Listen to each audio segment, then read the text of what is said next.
the ESPN New York YouTube channel, WHSQ and WCBS-FM HD2, New York. The Knicks. Bridges, far side baseline, pull-up jumper, missed it.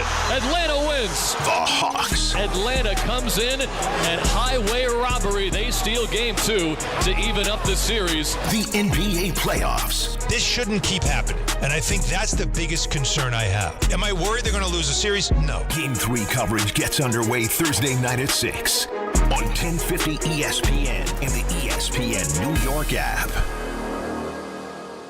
Don. Give me a piece of wood. I'll eat it. Hahn. Peter, the most you sweat is at a buffet. And Rosenberg. I'll be honest, the one thing I miss about having an office is the taste of Steve Hart's nuts. This isn't North Dakota. This is New York. This is Don, Hahn, and Rosenberg. The best threesome I've ever heard. On ESPN New York and streaming live on YouTube.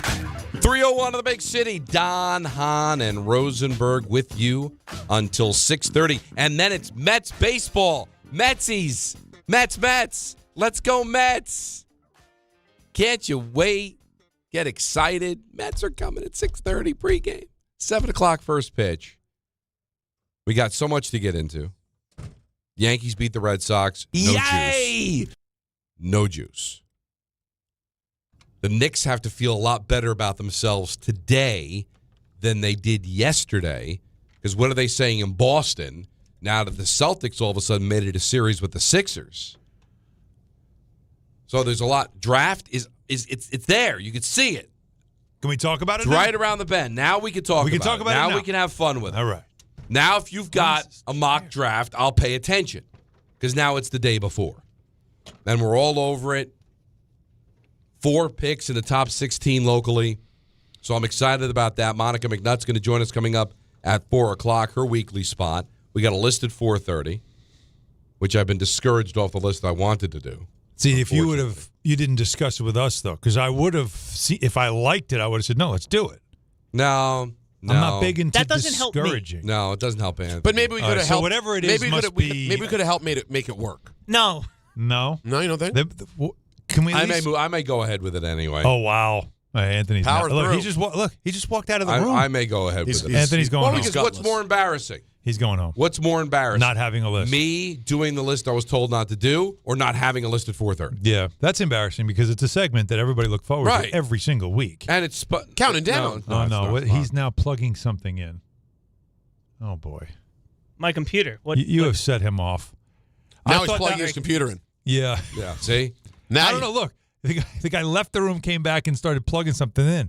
I didn't know what he was doing. Yeah, could be anything. Could be anything. He was going to shave the Pusick right there in front of everybody. Can you imagine the moment that would be? What kind of reaction would that get if we were just doing a show? Look through the glass. And did you think he was going to say Pusick? Because for a minute there, I was like, "Where's he going?" I don't have many responsibilities. One of them is to keep the three of you out of trouble, and I do a pretty poor job of it most of the time. Most of the time. So when I have the opportunity to try to do it, I try. He's doing it for your benefit, is what he's saying. Yeah, he's trying to help you. Well, who was it? Harvey Keitel was running, trying to stop Thelma and Louise, right? He put in the effort. He was running in slow motion. Yeah, he didn't want them to with do all the dirt Maybe he shouldn't have thrown run back in slow at him. motion. That was the problem. Yeah, he was running too slow. If he'd run in regular speed, maybe he makes it. That would I help. don't know what he would have done. What, stand in front of the car? It looks like they were pretty committed to go. Once they're going, they're going. You make the effort, Anthony. You're Harvey Keitel and Thelma and Louise. You run after the car. Listen, but then if we want to jump, we're going to jump. John knows that I was aware and said, this isn't a good idea. That's all I need to know. You do what you want now. Yeah, you did your part. Now, how do I not do it? Yeah, no, do it. Everybody's going to be like, what was your list? He just gave you permission. No. I didn't get permission. Yes, you did. You said do what you want. I said, not my problem. No, that's on the three of you now. You said do what you want. I was told that if I word it correctly, that I could probably do it. There's a way. Curious now. By the way, I don't even know why you're keeping a surprise from us. It doesn't sound like that. Like we're going to be desperate to guest list, is it? Maybe we'd be more useful. Like to keep you on your toes. But if we could be more useful in helping you come up with a way to name it, Peter's so out. he He doesn't even know what it is yet. I didn't say that. That's what he said.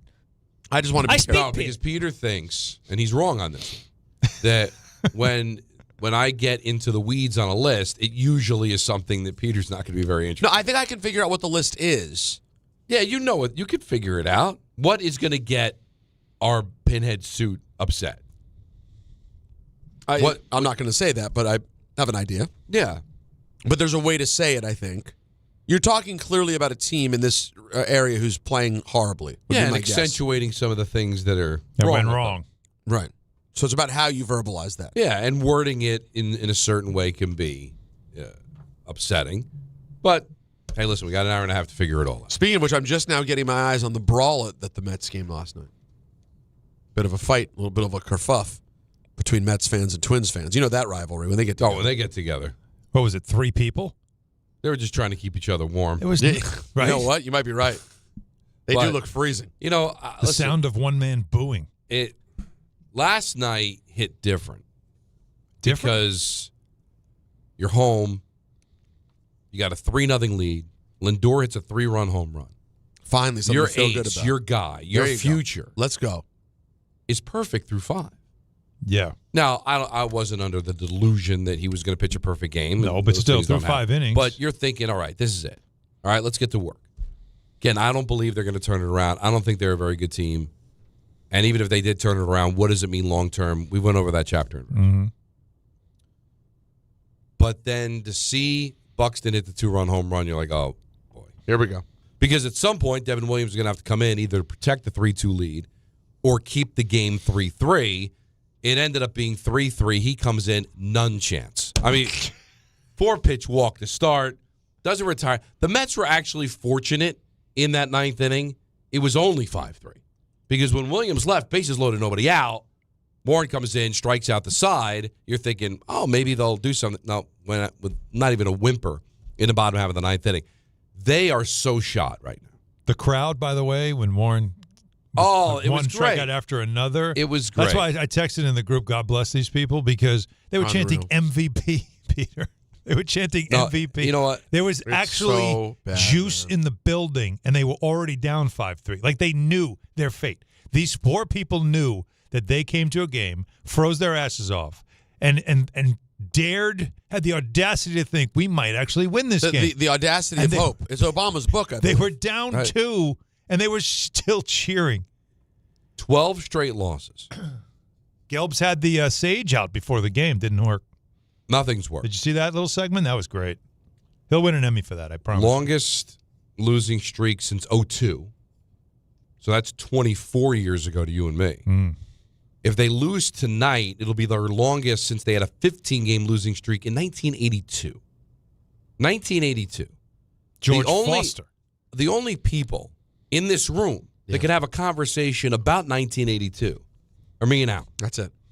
You were 3. I don't recall it. Jacob and Anthony weren't in existence. Not even close. And really, even Jacob's soul was alive, though. He's got an old He is soul. a soulful man. His soul was alive. Yeah. Yeah. There's an essence that hung around years before he was born, but can't have a conversation with it. No. And even our conversation about 1982 would be fairly limited. Fast Times at Richmond High. Islanders. Yeah. Islanders. I was in that world. 3rd Cup. My God. What a time. And then that would be it. Like, so that this is what we're doing. This is history. This is what's historic. Toto, Air Supply. Come on. I'll tell you what, though. It's aging well. I hate to say this. It's aging well for Sid Rosenberg. He got out at the right time. I don't know. I think Don's proclamation 2 weeks ago. That's aging well. Because which one was it? He said it was over. No, he didn't say it was over. What did he say? What he talked about with what the Mets are. Yeah, there's just little flashes, and again, I got to go. I got to go see a therapist bad. I think you should. Because I need to talk this out. And that's why, thank God, I have a talk show, and I can talk to you at 1-800-919-3776. And, of course, my co-host. Is even Michael today. 139 games. Stop it. Oh, no. Stop it. The team stinks. All right? It's not good. And there might be time for it to get worse. And, yeah, it will get better because I don't think they're as bad as a 12-game losing streak.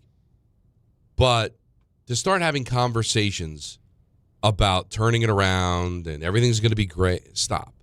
It's time to start thinking about what you do. Because if there is time, you think not doing anything is taking advantage of that time? Or is it, hey, we got an issue here. We don't have a closer. Can we admit that? I mean, the Yankees figured it out, Tried right? to tell you that. And he leaves, the Yankees get out of it, don't re-sign him, knock him out of the closer's role, go out and trade for a closer at the deadline. Mets think he can close. We were told by people, oh, well, he's in New York, but it's the Mets, and he'll be fine. And he actually seemed to overcome some of the obstacles late in his Yankee career, got a little bit better. So far, it just doesn't look like he can handle it. So for all the people, hey, it's early. Well, you don't have a closer. So good luck winning games when you don't have a closer. So somebody else is going to have to figure out how to close games because it's not Devin Williams. I think even though there isn't enough evidence as a Met, when you look at the Yankee season last year, you don't have a closer. Yep. And it's possible. And the irony of ironies is that the reason Devin Williams is broken is because Pete Alonso, a Met, broke him. And now Pete Alonso isn't here. Yeah. And I don't mean to make light of the situation, but this has happened before where guys have that moment and they just never mentally overcome it. That's a top 5. And some of it's sad. I mean, you go back to Donnie Moore for the California Angels blowing that.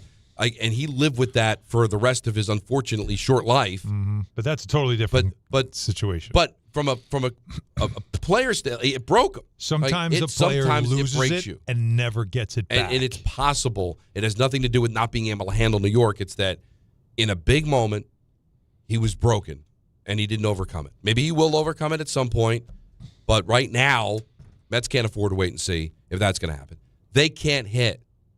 And Soto's coming back tonight, but one person is not going to make up for a complete deficiency in being able to score runs. Just cannot do it. Can't be done. Well, and Don, we can't live in some pretend land where this hasn't also now become a mental thing. Like you don't lose 12 straight and now you feel great going deep in a game in a close game.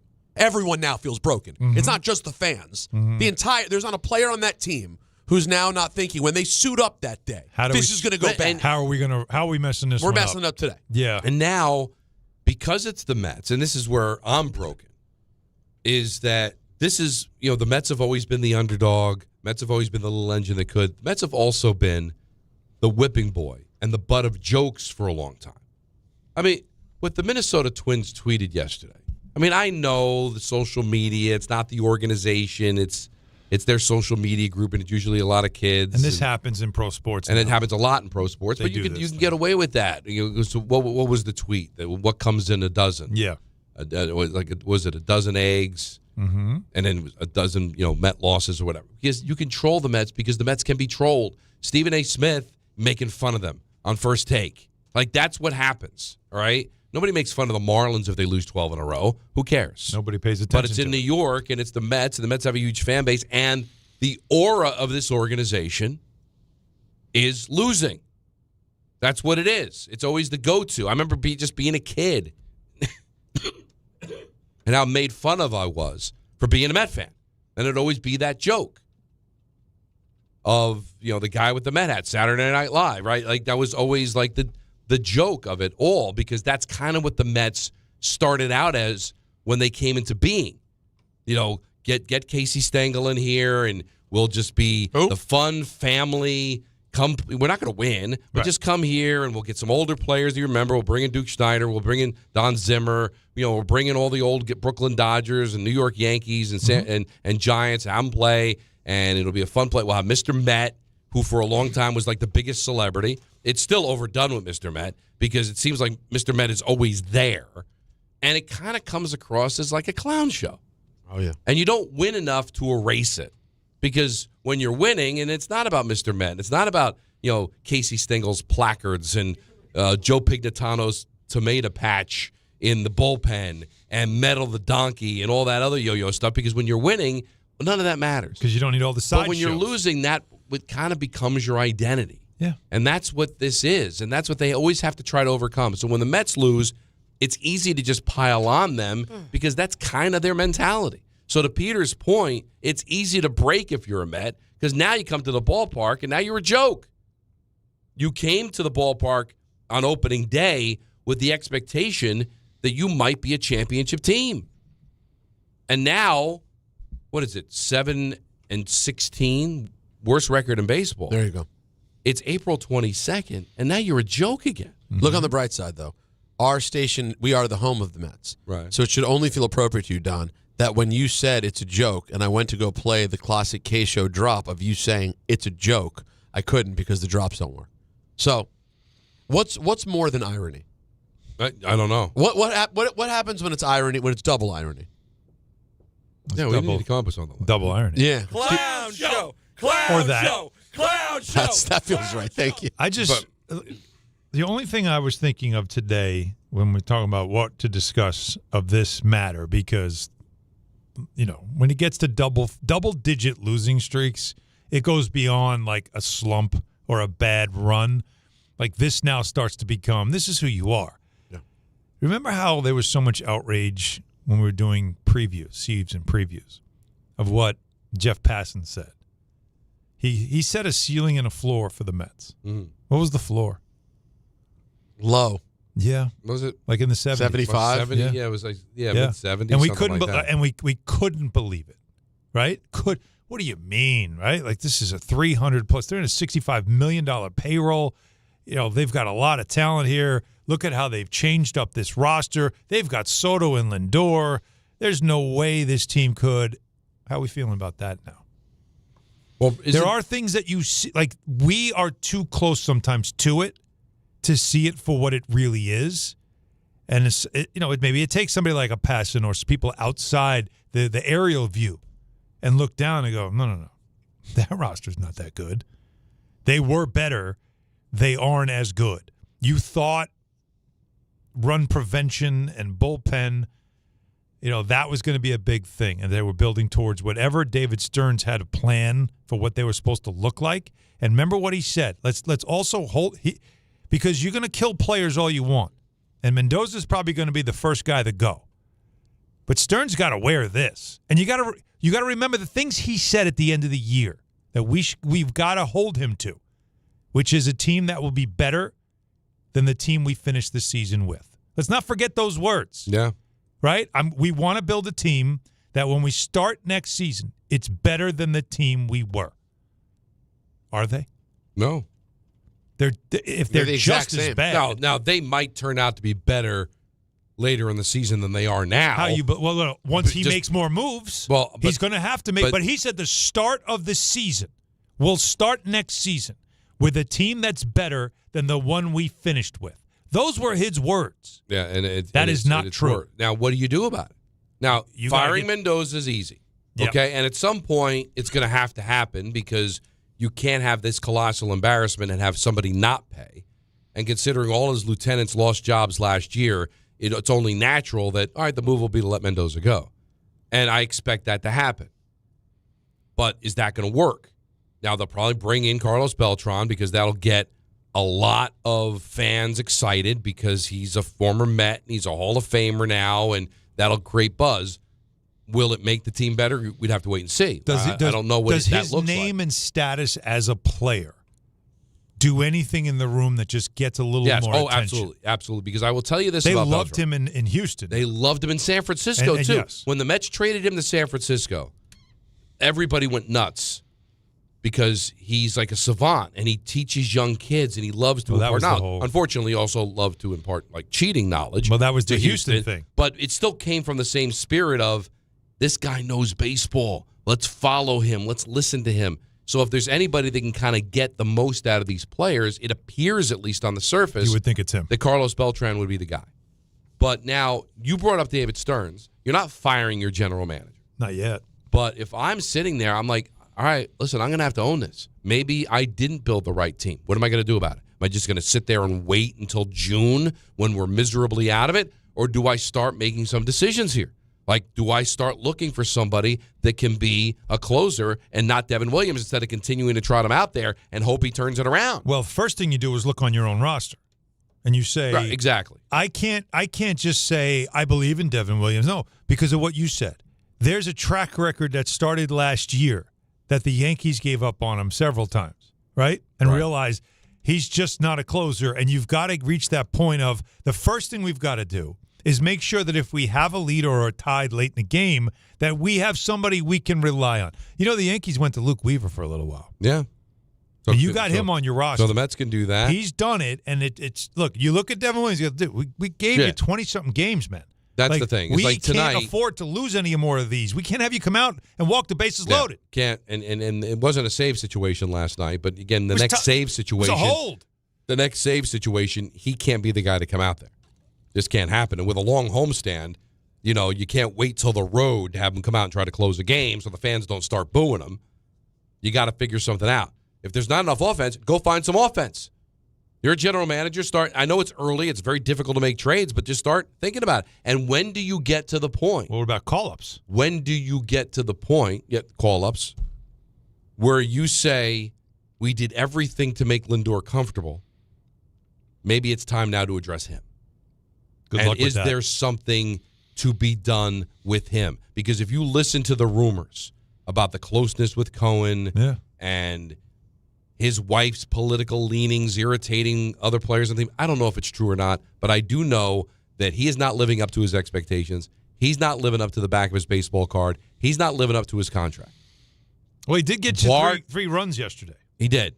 And, now he's got 4 RBIs. Hey! Look, somebody did something. But if he's a problem, instead of dealing with everything around him, deal with him. And one of the things that Steve Cohen has the ability to do, and we saw it with Verlander and Scherzer, is to eat money. So if I can't move Lindor because his contract's too big, well, then you know what? Maybe I figure out a way that I keep some of that salary. If I got to move him, I got to move him. The point is that you've got to start doing some things. If truly you believe in the mantra that it's too early to give up on the Mets, how do they use this time that they have? If time is indeed on their side, how do you utilize that time? And that means to start making decisions. Blank or get off the pot. Stop believing, they'll turn it around. Mm-hmm. When the weather gets warmer, blah, blah, blah. You can't afford to do that because time flies, my friends. And April 22nd all of a sudden becomes June 22nd, and now all of a sudden it's August 1st, and you're like, what happened to my season? Mm-hmm. So if there is indeed time, let's start to see that time being utilized and start making some decisions. Maybe it's Mendoza. Maybe that's the shoe that drops first. But beyond that, what do you plan on doing with this roster that seems ill-conceived and clearly does not work? I gave him the benefit of the doubt. I say, let's see what it looks like. And right now, it looks like the worst team in Major League Baseball. It looks that way, and if you look at the standings, that's exactly what it is. 1-800-919-3776, Big Show. Monica McNutt at 4 o'clock. Very controversial list at 4:30. ENN at 6, and they're out at 6:30 for Mets Twins. It's Don Hahn and Rosenberg. It's ESPN New York. Hey, guys, let me tell you more about Rings End, the project we've got going on at the house. Contractor came over last weekend. We actually made some changes to the plan, and you know what? When I reached out to Rings End to tell them about it, they're like, no problem. We can do that. We can fix that. We can add to the list if you need to. Contractor asked me who you're working with when it comes to the materials. I said Rings End because of course you are. Why? Because the pro contractors trust Rings End. That's why you can trust them too. They have an extensive inventory and built to last high-end product lines that contractors rely on because they do it right. They don't do it over. And by the way, Rings End has showrooms with products you can touch and feel. It's not just looking in a catalog or having your contractor just tell you, I'll get this. Trust me, you'll like it. No, I want to see it. I want to feel it. I want to know the quality of the windows, the doors, things for your kitchen, all the stuff that you need to update and upgrade your home. So they're not a national chain, by the way. Rings End, they have regional expertise. 8 full-service lumber yards in Connecticut and Westchester County and 12 freestanding paint centers. Rings End is family-owned and operated since 1902, and if you can't make it to a store, you can shop online at ringsend.com. That's ringsend.com. Good Karma Brands is proud to be an equal opportunity employer, providing equal employment, development, and advancement opportunities to all teammates and applicants. To learn more about careers with us, please send an email to talentacquisition@goodkarmabrands.com. That's talentacquisition@goodkarmabrands.com. Attention, New York Verizon mobile customers. Score a massive win with award-winning Fios home internet for an incredible $20 a month, guaranteed for 3 years. Switch today for savings you can count on. Call 1-800-VERIZON now. For new Fios customers with autopay, mobile and home, and bonus discount. Enrollment required. 3-year price guarantee applies to the Fios base monthly rate only. Additional terms apply. Knicks fans, it's time to hit the court with BetMGM, an official sports betting partner of the New York Knicks. Download the BetMGM app today and add a boost of excitement to every New York game day with same-day parlays, live betting options, player props, boosted odds specials, and the best daily promotions in the business. With the BetMGM app at your fingertips, you can experience the excitement of betting on your favorite players and get in on all the blue and orange action as your New York Knicks drive the lane. Find out why basketball fans love BetMGM, an official sports betting partner of the New York Knicks. BetMGM. Make it legendary. BetMGM and GameSense remind you to play responsibly. See BetMGM.com for terms. 21 years of age or older to wager and physically present in New York and New Jersey only. Subject to eligibility requirements. Gambling problem in New York? Call 877-8-HOPE-NY or text HOPE-NY 467-369. For New Jersey, call 1-800-GAMBLER. Want to earn extra revenue for your business? Amazon Hub Delivery is looking for local business owners to assist with deliveries. When you become a partner, you and your staff will deliver packages to customers in your area on a schedule that works for you. With each package delivered, you'll gain extra revenue and exposure for your business. Plus, Amazon Hub Delivery makes it easy to get started. There's no upfront cost, delivery experience, or long-term contracts required. Sign up to learn more at Amazon.com/Hub Delivery. That's Amazon.com/HUB Delivery. This is Rick Brunson, the assistant coach from the New York Knicks. I'll be driving to our games this season in style in my new Jeep Gladiator from Princeton Jeep. My friends at Princeton Jeep gave me all-star treatment, and you can expect the same thing. Just mention I sent you, and they'll treat you like family. Princeton Jeep has tons of inventory and great deals on new vehicles. Visit Princeton Jeep at 1045 State Road in Princeton, New Jersey, or online at PrincetonJeeps.com and tell them Rick Brunson sent you. Now let's take a look at the traffic with Brandy Scott. Thanks a million, guys. Good afternoon. We've got some big issues already out there on the roads. We're going to start off in Jersey 17 northbound, shut down with an overturned dump truck by Midland Avenue and Paramus. Traffic is starting to back up to Route 80, Garden State Parkway, and Fairview Avenue. Good alternates heading through the area. Inbound George, some road work on the upper deck. It'll run you about 5 to 10 minutes. Heading over to the outbound George, we've got a problem on the Deegan southbound. Right after the Mosholu and the Bronx, they're working on cleaning up an overturned box truck. Been out there for almost 3 hours. Delays go back on to 87 in Yonkers from the Cross County. Northbound Sed just packed with everybody stopping to take a look. Delays from Yankee Stadium. Outbound Lincoln and Holland Tunnels are only about 5 to 10 minutes each. This report is sponsored by the New York City Department of Transportation. Speeding ruins lives. Drivers, watch out for pedestrians and cyclists and slow your turns to less than 5 miles an hour. I'm Brandy Scott on 880 ESPN New York. Harry Douglas here to tell you about Confetti Craze 5-Hour Energy. It tastes just like the best birthday cake ever. Vanilla, buttery, frosting vibes. It's basically a party in a bottle. And here's the best part. All cake, no sugar. And you know I love my cake.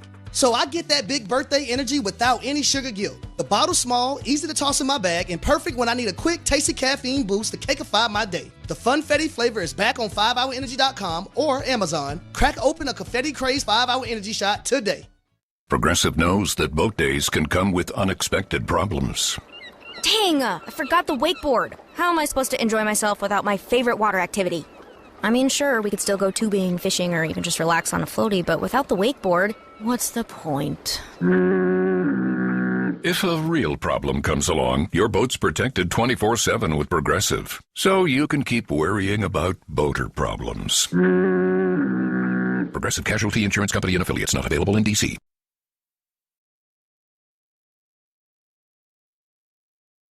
There are a lot of reasons why people buy at Ramsey Mazda. It's their selection, it's their customer service, and it's their savings.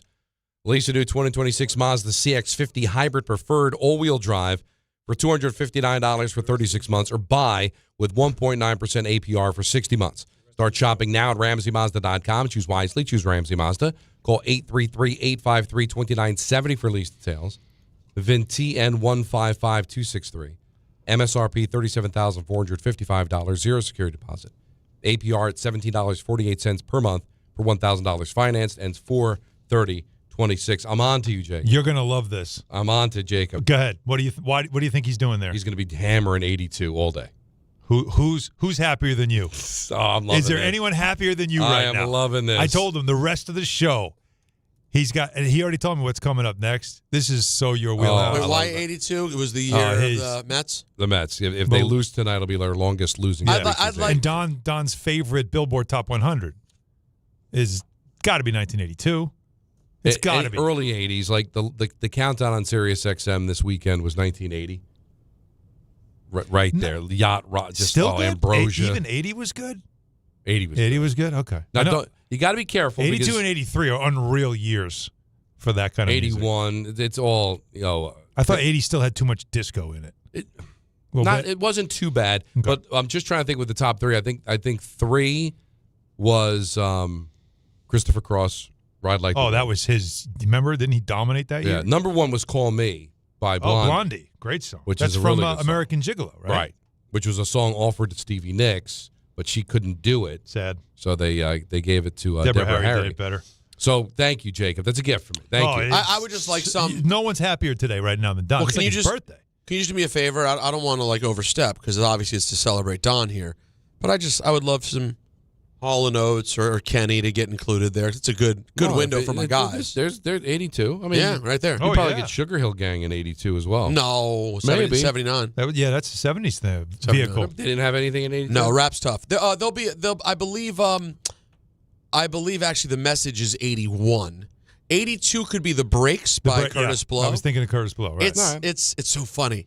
The genre, literally, hip hop was so new as a mainstream genre then that you can literally sort of count the known records of that first 5 years. And they were usually lumped in with disco, right? Probably. Yeah, there weren't charts for it then. Right, there was no chart. Yeah, there were 3 songs. All right, hold on. In 82, that made the top 100? Yeah, like around that. Well, not top 100, but around that time. Okay, like 3 songs. So was The Breaks one of them? It was Curtis Blow, yes. The Breaks. Yes. What about Heartbeat? Well, this is only albums. Hold on. It's Grandmaster Flash, Furious 5, The Message. Oh, The Message is 82. I thought it was 81. Okay. See, there's a lot of stuff. Maybe it was made in 81, but didn't chart till 82. I don't know about Curtis all of it. Blow, Listen, Tough, and the sequence. You're gonna have the sequence, Heartbeat. I'm pretty happy with myself. All right. That's well good. done. I'm very happy. The sequence, Heartbeat. There you go. It's now time for the amazing starting lineup. Sure is. Brought to you by Ramsey Mazda. Bichette's going to lead off, play third. Soto back in the lineup officially. He's going to DH. He'll bat second. Robert Jr. is in center field batting third. Lindor, why not? 3-run home run last night. Will clean up, play shortstop. Alvarez behind the plate. He will, of course, bat fifth. Vientos will bat sixth, play first base. Simeon batting seventh, playing second base. Bam is going to be in left field. He will bat eighth, and Taylor in right field will bat ninth, with Holmes on the mound for the Mets, trying to end a 12-game losing streak. That was the amazing starting lineup, brought to you by Ramsey Mazda. Get more for your money, Ramsey Mazda, like a new 2026 Mazda CX-50 or Mazda CX-90. Choose wisely. Choose Ramsey Mazda. Let's go to the phones, see what you're thinking about the Mets. Devin in Westchester gets us started here on ESPN New York. What's up, Devin? What's up, brother? How y'all doing, fellas? Good. Don, I just wanted to piggyback off of what you were saying earlier about the Mets being a clown show. To me, I'm a Yankee fan. I agree with the majority. We are spoiled. The Yankee fans are very spoiled, and we don't know how good we have it. I think for the Mets, it's more of, I feel the majority of your fans, you guys don't know how to act sometimes when something good goes your way. And I say that, when you guys made the World Series previously, I believe that was, 2015, if I'm mistaken? Yes. The argument back then was, we made the Mets and Yankee fans, we made the World Series before you guys. We're the last ones to make the World Series. Then when you guys signed Juan Soto, it's like the majority of fans was ready to throw a parade. It's like, dude, why don't you guys act like you've been somewhere before? But we haven't. That's the problem, Devin. How could you act that way if you've never been there? We'd have to pretend. Right? So, listen, I don't act that way because I'm not an arrogant guy. At least I don't think so. But, Met fans pumped up their chest because they beat the Yankees out on something. They never get a chance to do that. When you say act like you've been there before, Mets haven't won a championship for 40 years. The Mets have been a laughingstock way more than they've been a consistently good team. Only twice in their history have they gone to the playoffs back-to-back years. So, no, they can't act like they've been there before because they haven't. Now, all fan bases are arrogant. Knicks fans are arrogant. They're talking about, winning a championship, and they're still in a battle with Atlanta. But the difference is there's not another team that's on top of the Knicks, bigger than the Knicks, more popular than the Knicks, that have won more than the Knicks in their own city. So they can get away with it. But the Mets have to live with that specter. And the problem, guys, and I don't have evidence or proof of this, but I think this happens to the Jets too. That little brother syndrome drives them into the direction that they shouldn't. Maybe makes them make moves they shouldn't because they're trying to win the day. They're trying to grab the spotlight. They're trying to show Big Brother that they belong. No, ignore them. Focus on yourself. Think the Islanders cared about the Rangers when they won 4 straight Stanley Cups? No, they just went about their business, built the team, won a cup. Same thing with the Devils back in the day. They didn't care about the Rangers or the Islanders, just did their business. They won, and that's the way it works. But you wonder, some of these teams that share a market, do they think, not only do I have to compete against the teams in my division, but I got to compete against the team on the other side of town. What are they doing? What moves are they making? How can I top them? How can I steal the opening monologue? How can I steal the back page? You lose focus that way, man. It's hard enough to win to begin with. Don't lose focus. Moose in Jamaica. We got you early today, buddy. How are you? I just called. I've been calling for about 15 minutes. I've only been trying to get to you since like 2 weeks ago to emphasize the importance of the Mets not re-signing Pete Alonso, because I've been saying this since the offseason from a neutral perspective, because my mom's a Mets fan and she loves Pete, right? The potential of having a Hall of Fame caliber linchpin, talisman, pencil in the lineup, going to get decent defense and run production is going to be the quintessential part of a championship or potential championship run for this team.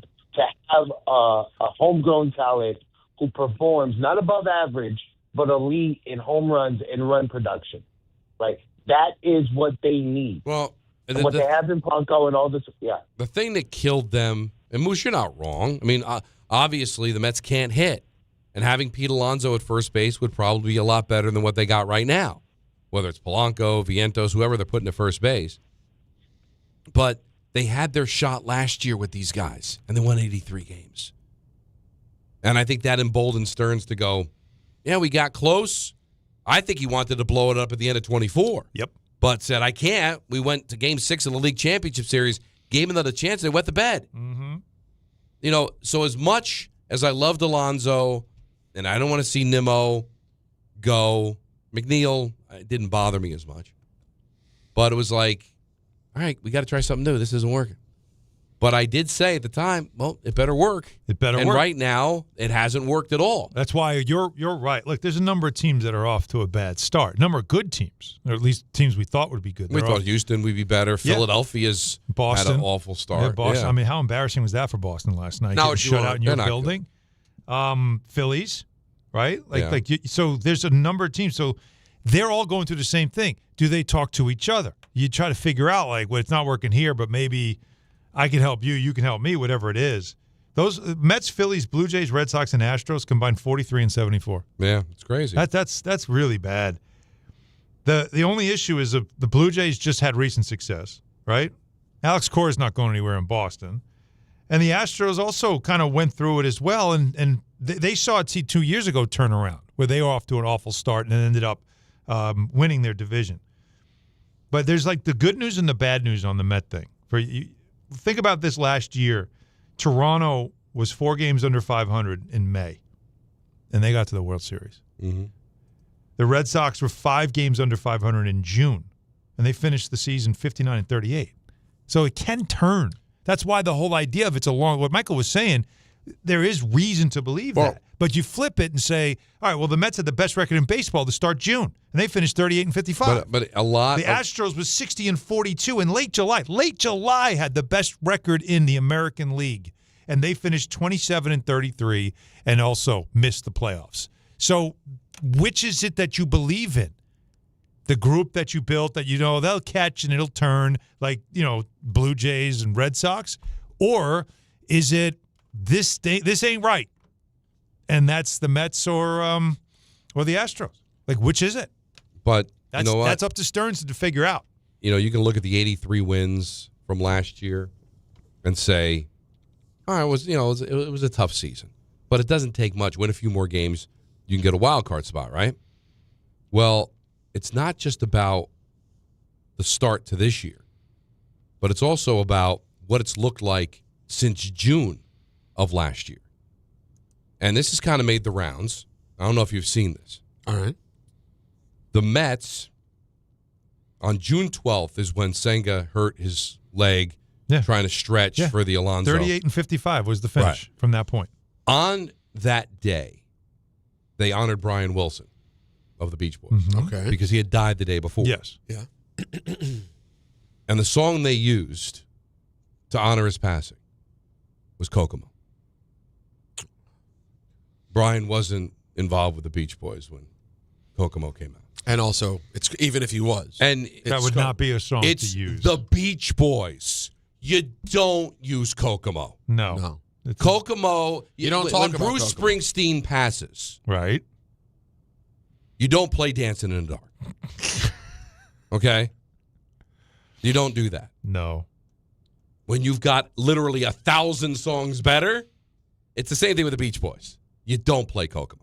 Even if he sang on Kokomo, you don't play Kokomo. And guess what? But you certainly don't play Kokomo when he had nothing to do with it. Since then, they're 47-70. So it's not just about So this being is not 7-16. This is not just the mayor hugging Mr. Met now. This goes beyond that. This goes further back. All right. Now, the Beach Boy thing, again, it's not – they've made a lot of poor decisions, okay? Mm-hmm. But the fact is that sample size of 47-70 tells you that this is an issue. Somebody really connected those dots? Like Aruba, Jamaica.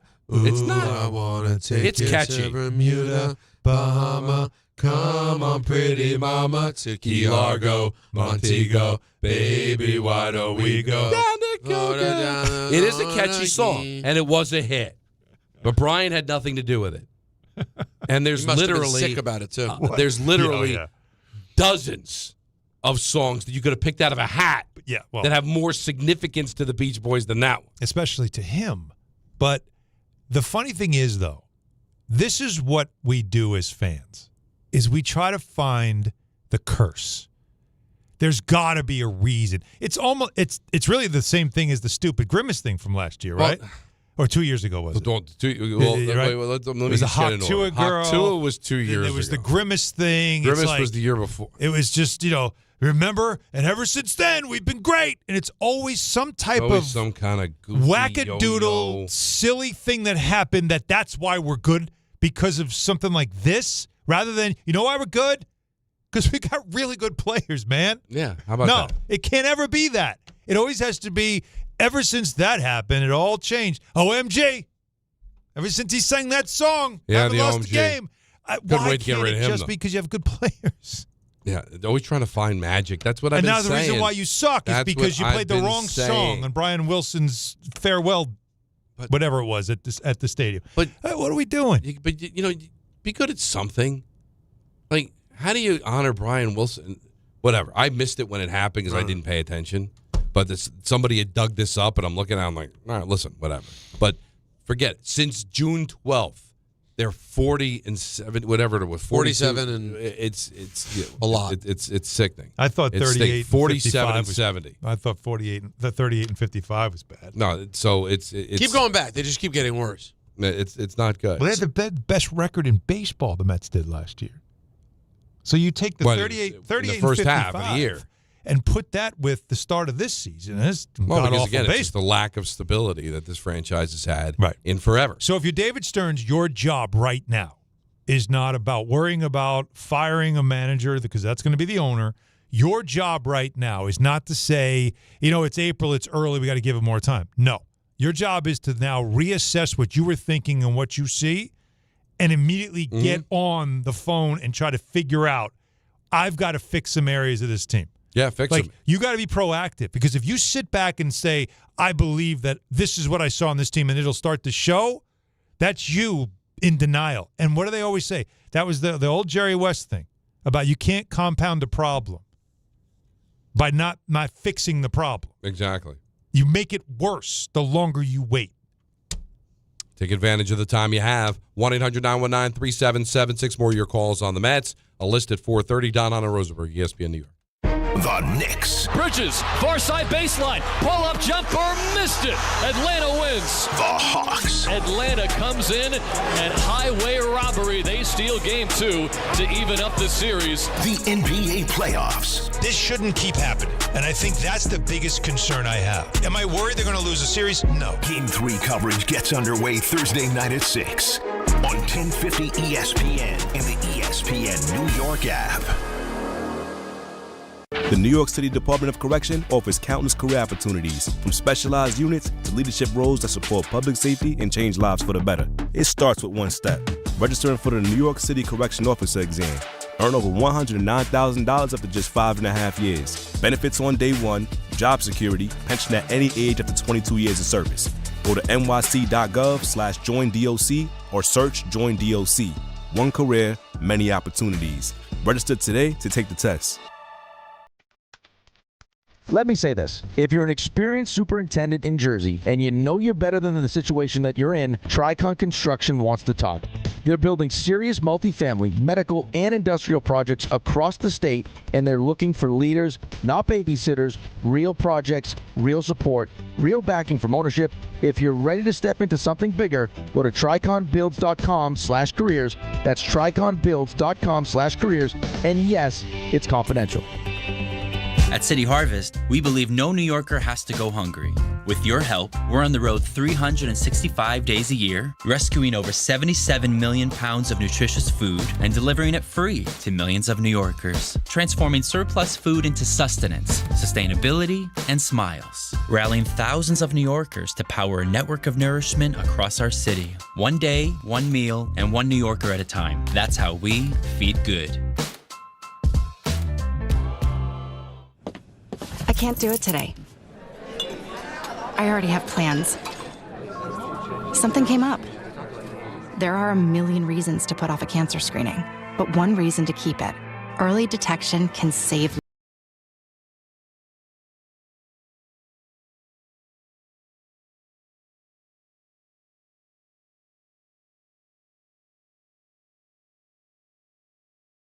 referral.com/screenings.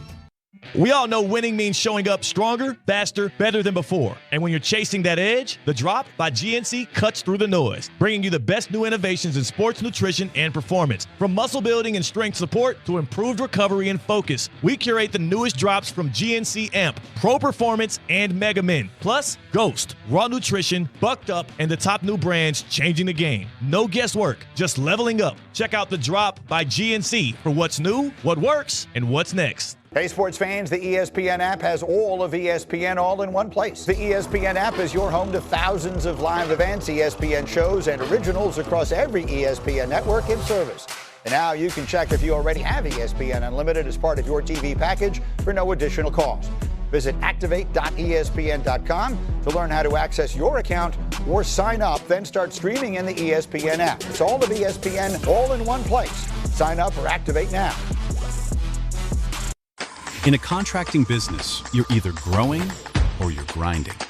Success is no longer about hard work alone. It's about using AI to accelerate impact. ServiceTitan is the only integrated intelligence that seamlessly automates your entire workflow, from first call to final invoice.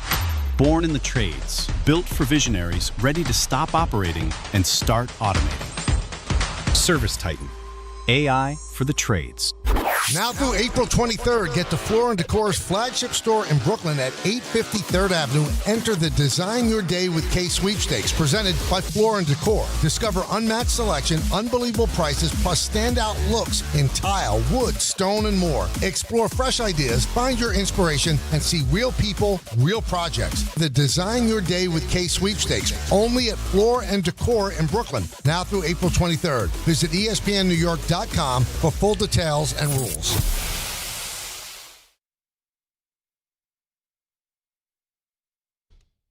I'm big on having the right game plan on the ice and at home, which is why I use Viking Pest Control myself.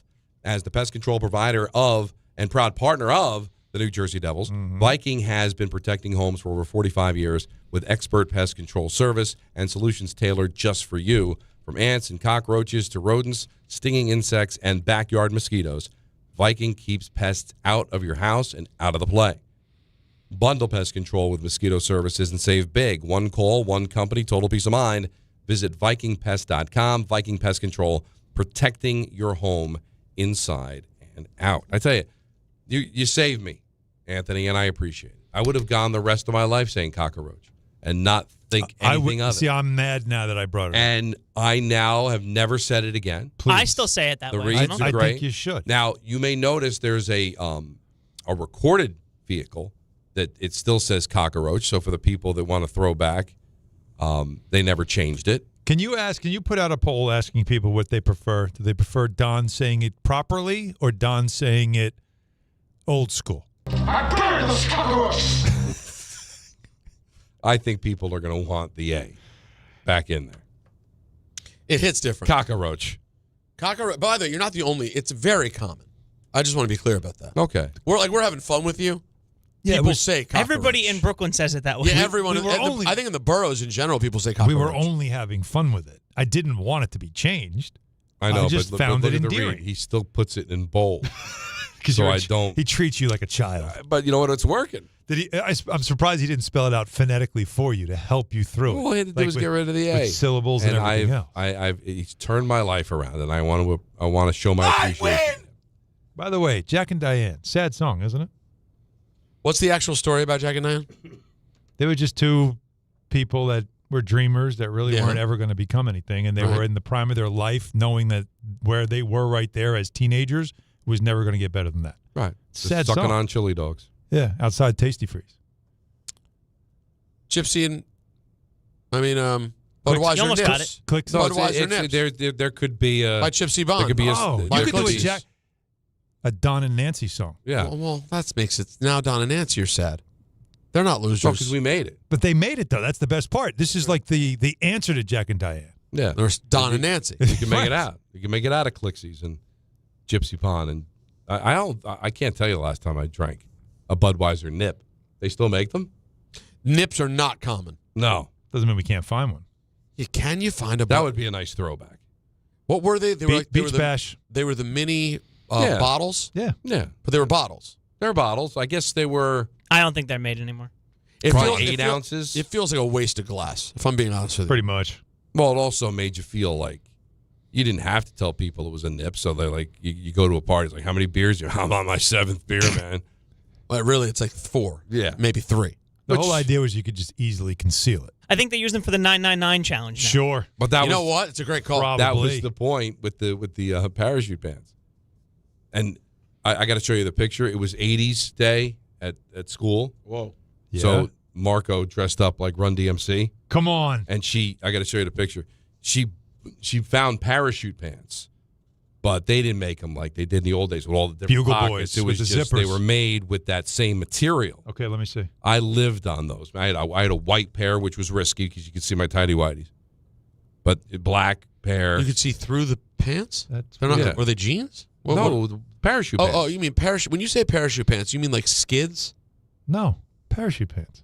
Guys, it's like you were made from that kind of material. Is it possible it's too old for? They were Yeah. nylon, pretty well, much. This is 84. You were 5. Lots of zippers, man. Pockets everywhere. And not cargo type pockets. No. Just I'm looking on useless pockets all over the place. But not like Bugle Boy jeans that still did that. No. This was, oh, my man. Look at him. He's got the Kangol. Look at him. Pretty good. Right? And he's wearing, what, those Adidas brownie pants? Yeah. Okay. Not bad. I love it. And then the shirt says, "I have no idea what this is," and it's a camera. It's a Walkman, a boombox, and a VHS cassette. Tremendous. He got all of them right except the VHS cassette he thought was a speaker. Parachute. So it's funny when you look on eBay under parachute pants. There's a lot of different things. It's hard to tell which one, if any. Let me see. I'm going to put in 1980s. But while you're doing that, look up Bugle Boy. You think that was the Bugle Boy? brand that made them? One of the brands. Mikey I in Paramus says they still make Budweiser nips. Is that true? That is true. Are they 7-ounce bottles. 7, okay. 8-pack? And the cans, Don, were 8 ounces. Yeah, they're little cans. I never did cans. I always did the bottles, and they come in like an 8-pack, right? Yeah, 8-pack, 7 ounces, and that was even a bigger scam because you could tell you were drinking even more because they're only 7 ounces, whereas the cans were 8 ounces. And they still sell them? Yeah, I still get them. I have a 4th of July party pretty much every year, and we pack the bottom of the cooler. So you put those in first. They sit there at the end of the night. Those are ice cold. 7. They're not easy to find, but you'll find them in Total Wine, the big places. But they definitely still make them. I haven't seen the cans, but they definitely still make them. I got to listen. I really appreciate that. I'm going to try to find them on principle, just because it'll be a throwback for me. But again, the 2 reasons: I could show off how much beer I had because nobody was checking the ounces, and I could fit them in my parachute pants, so the cops I could run away from the cops. Right. Yeah, that's what you're talking about. That brings back memories. Come on, baby. Were you showing the pants or the beers? The beers. Yeah, the pants. I've seen kind of what the pants were. Were they like straight leg? And are you talking about solid colors, like wacky colors? No, solid. Solid. They weren't the Zumbas or whatever those No, were. they weren't. Zubaz. But they're Zubaz I or had Jays? Zubaz. But are they Zubaz or Jays? No. Nothing like that. They were not. They're MC nylon. Hammer. They're nylon. Yeah. They were like nylon, so they were. The Zubaz, I had Giants. Oh, boy. Because you had the NFL ones with the NFL. And how colors. popular were these nylon pants? Oh, they're very for about a year. Yeah. Like the summer of '84, everybody had. Mm-hmm. Really? Oh, Girls too? No. No, it was mostly a guy thing. The girls were going down. And then you go to Just Shirts at the mall. Yep. And you'd get like a sweater with the knitting. Yep. In the front. It really had nothing to do with the shirt. Yeah, we were a mess. We were an absolute mess. No, it was tough. All kinds of colors really didn't match. You didn't know why. You just did it. The mid-'80s are tough. Yeah, Gap used to have them, too, back in the day.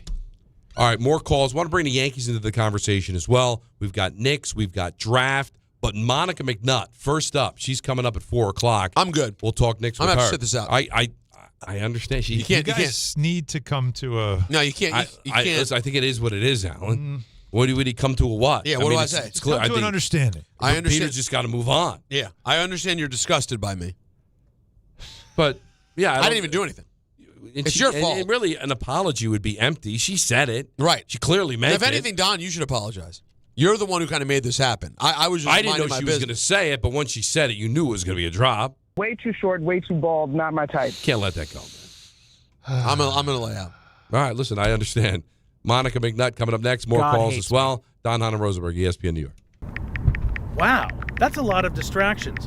Why don't you just focus on the road? Relax, I'm a great driver. What about other drivers? Not everyone's a great driver. I can watch out for them. I'll be fine. Watch out! In 2023, more than 3,200 people died due to distracted drivers.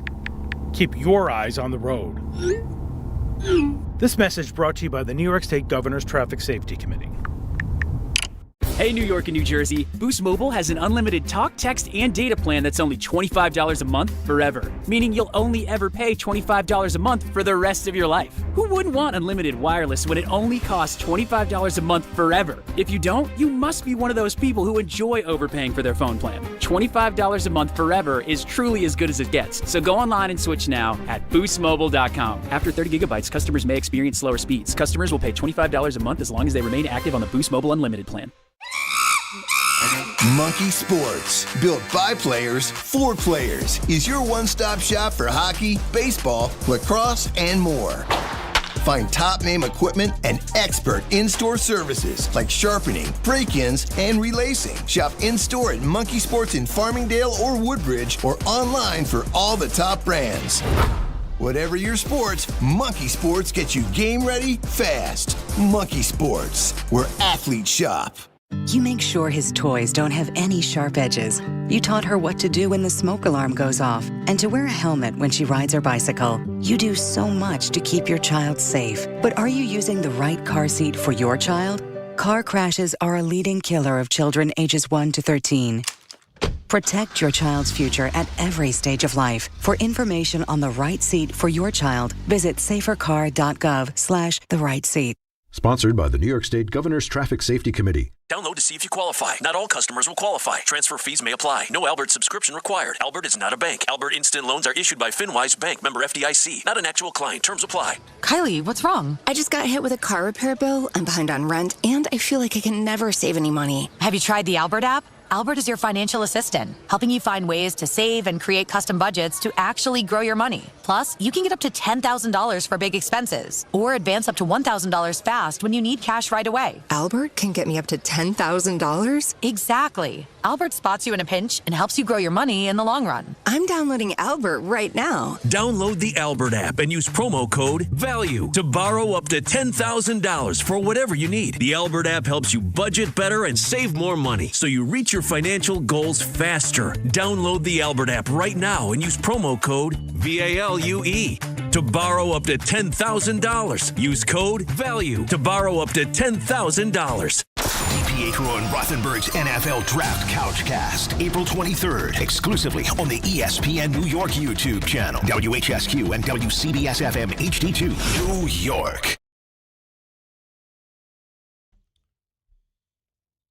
Game Time is brought to you by Tullamore Irish Whiskey, because when it's game time, it's Tully time. It's Tully time. Mets Twins coverage immediately following us on 880 at 6:30, and Yankees Red Sox continue their series at 6:45. Tullamore Dew, the original triple distilled, triple blended, and triple cast matured Irish whiskey. Be sure to grab a Tullamore Dew or try the new Tullamore Dew Honey during today's action. Glasses up to enjoying Tullamore Dew responsibly. So a little Hall & Oates for Peter, circa 1982. Wow. This was as they began to fade a bit. 82 is when they started to move away from the constant hits. This one did this. This didn't even make their greatest hits. No, but I remember this song though. All right, it took me a minute to get it. Did it in a minute. Did it in a minute. Yeah, It was a top 40 song. Yeah, Didn't One on One come out after this though? Around One on One was pretty popular. Yeah, One on One's big, but that's around the same It's time. a soulful song. Now Monica will join us shortly. She's going through security. I wouldn't. Shortly is probably not the best word to use, Well, then- considering what she said about Peter. Well, that's on Alan. No, I he's running was it back sensitive now. for Peter. Yeah, but you could have let it go. That was a shot.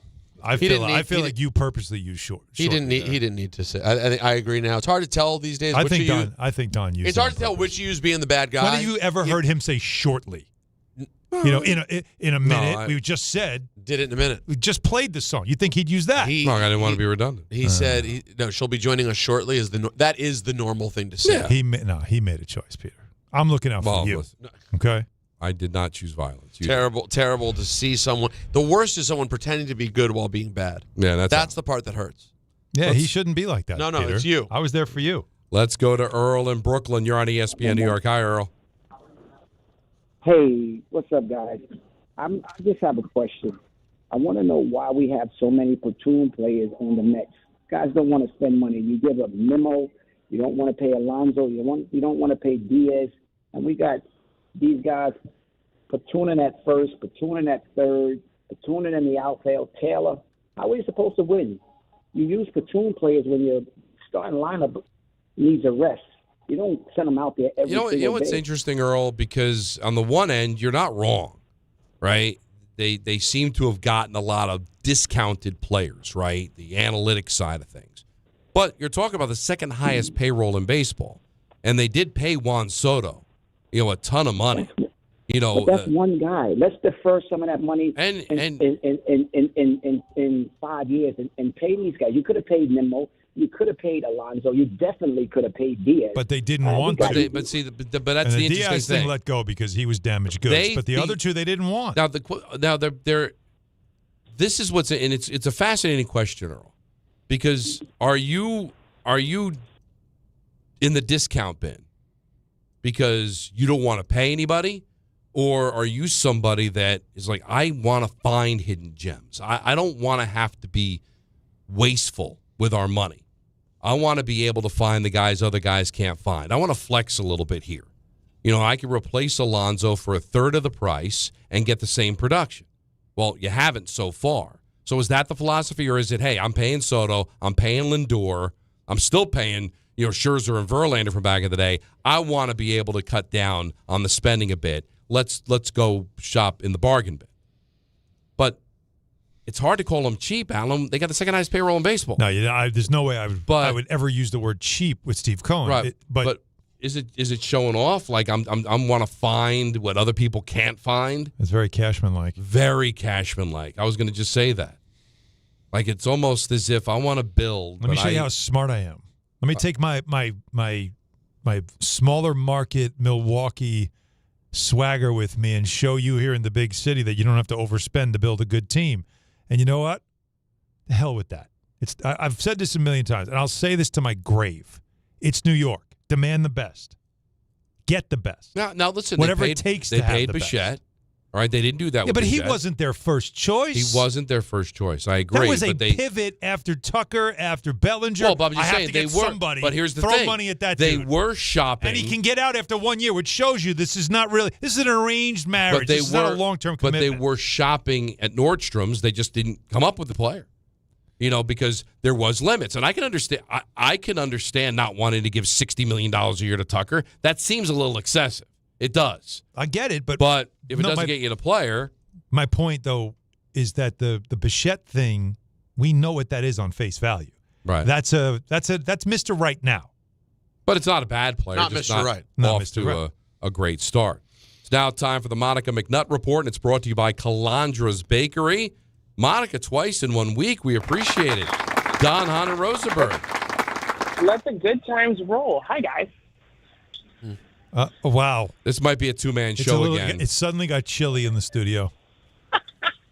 Oh, you laugh. He's in a way. It's too much. I might just need a little time. Rosenberg. No, I want you to hear it. Don't be like that. No, Monica, I want you to hear it. I want you to hear back the extra part. What was that? What was the last word she said again? Not my type. Yeah. Listen to how you added. Listen how you added "not my type." You already had said enough, but then listen to the end and understand how hurtful it is. Let's hear it again. Way too short, way too bald, not my type.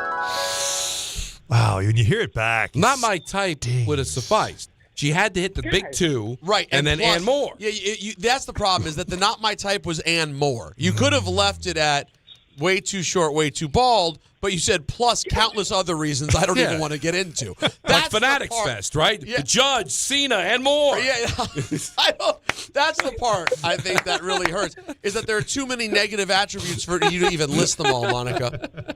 Although it's really Don's fault. He's the one who set you up like this. It's totally Don's fault. I'm just rolling with it. I think that's like camaraderie. I'm hanging out with the guys. Who knew the guys were as sensitive as the girls? I get it. It's all good. It's all good. And then here we go. All right, well, listen. Feelings were hurt. And now you move on. That's all we can do. That's all you can do. So speaking of moving on, Monica, does what happened in Boston last night take the sting out of what happened at the Garden in Game 2 at all? Like San Antonio got an L. Like you're looking around the league and you're like, okay, a lot of these series are going 1-1. So yes and no, right? I think, and let me just be clear, my prediction on this one was 6 games all along, just because I think Atlanta is poised and has the personnel to make things interesting, and the Knicks to me have not shown a willingness to just stomp on a roach and stop stomping. Like they're just like, oh, it's not really moving anymore. You know how that goes. Yep. So with that in mind, I think I was actually a little bit more upset after everybody else goes too, because everybody else is going too, and you had an opportunity to stand out. You had an opportunity to show that you should be one of the favorites to win it all, not just get out of the East. Like you had an opportunity to show that you were really growing and turning a corner. And so that part is a little bit frustrating to me. But all things considered, like I said, I had this thing going 6, so I can only be but so disgusted myself. Yeah, just you hate the self-inflicted wounds, right? That's not not the kind of game you want to lose. And Monica, we talked about it after it happened. We've seen it too much. You know, we saw this in Philly a couple of years ago. We saw it against Indiana last year. Different coach, different players, depending on the circumstances. But we've seen this type of game way too many times over the last decade. Yeah, and I think to me, too, the solution, right, as I think back to that fourth quarter, we all look back at it now and we're like, Carl Towns shoots 2 shots. You can't do that. Like, yes, you can't do that. It's only been the thing that we've been talking about ad nauseum since the All-Star break about how you got to keep this guy involved, right? And so I think that is not just on him to demand the ball, but that's on the rest of this supposedly veteran team to be like, hey, this is what works. This is what we need to do. And so I get it. Playing a game is a human experience. You get caught up and you get moved away from what you know has been affected, and teams make adjustments. But I think to me, that's the corner that you want to see get turned in terms of being able to, hey, slow things down in real time and make decisions that are most prudent to the task at hand. Does it surprise you, though, at this stage, and I was asking Alan about this yesterday, that it seems like as great as Brunson is, he doesn't always recognize in the moment, hey, I'm going back to the well too much. I probably got to try to look for the big fella here. Like, does it surprise you that in the moment he doesn't necessarily see that every time when it's happening while we're all seeing it? Surprise is an interesting word choice, Rosenberg. I do think, again, like, it's a human experience. And him and CJ was going back and forth. Like, we can now look at it after the fact and prove that wasn't effective. But if Mikal Bridges hits that shot and they win in overtime, like, are we still looking at the fourth quarter for the problems that exist, or do we get to move on because they actually won? Because if we go back to it, the fourth quarter of the second game was eerily reminiscent of the first quarter of the first game, except the clock was on the side of the Knicks in that case, right? And so I would not say that I'm surprised.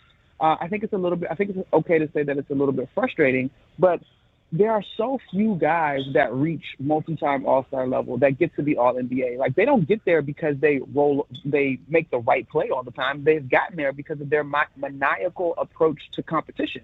And sometimes, even in a game that you need to be reminded that it's a team sport, that can take over. Now, I will say, you know who can shut all that down? Them people on the side that were the half zips that say Knicks, the coaching staff, when you call a timeout and are like, look, what are we doing? All right, so I'm somebody that thinks, as you just said, Bridges hits that shot and we're not talking about it. And I think Bridges hits that shot and there's a false sense of security. I think he has to miss that shot to shock this team, to remind them of, hey, stupid, stop doing this, right? Because it feels like this team, no matter who's coaching it, has that tendency. We talked about it yesterday on the show. We got callers about it too. You remember Game 5 against Philly. You remember Game 3 in Indiana 2 years ago. You remember last year Game 1 against Indiana. There's just too many times where it looks like you're in control, and then suddenly, like you just said earlier, that's the best way to put it, you stomp it on the roach, and instead of making sure it's dead, you're like, well, it's not moving, so it must be dead, and you walk away. Right. Right? Like, it just feels like, not again. By now, you should learn. So if he hits that shot and they escape with a win, I don't know if they learned the lesson. Maybe this needed to happen, and later in the playoffs we'll be like, see, this is a game they used to give away, but now they learned to make sure they stomp this roach out. I mean, yes, sure. Sign me up for things to unfold that way, Hahn. I think that goes back to our same logic around whether or not you'd rather see Toronto or Atlanta at this point in the postseason, right? It's because of who this team has been, right? Instead of being able to say we won, but that was ugly, let's dig in onto the areas where we can improve.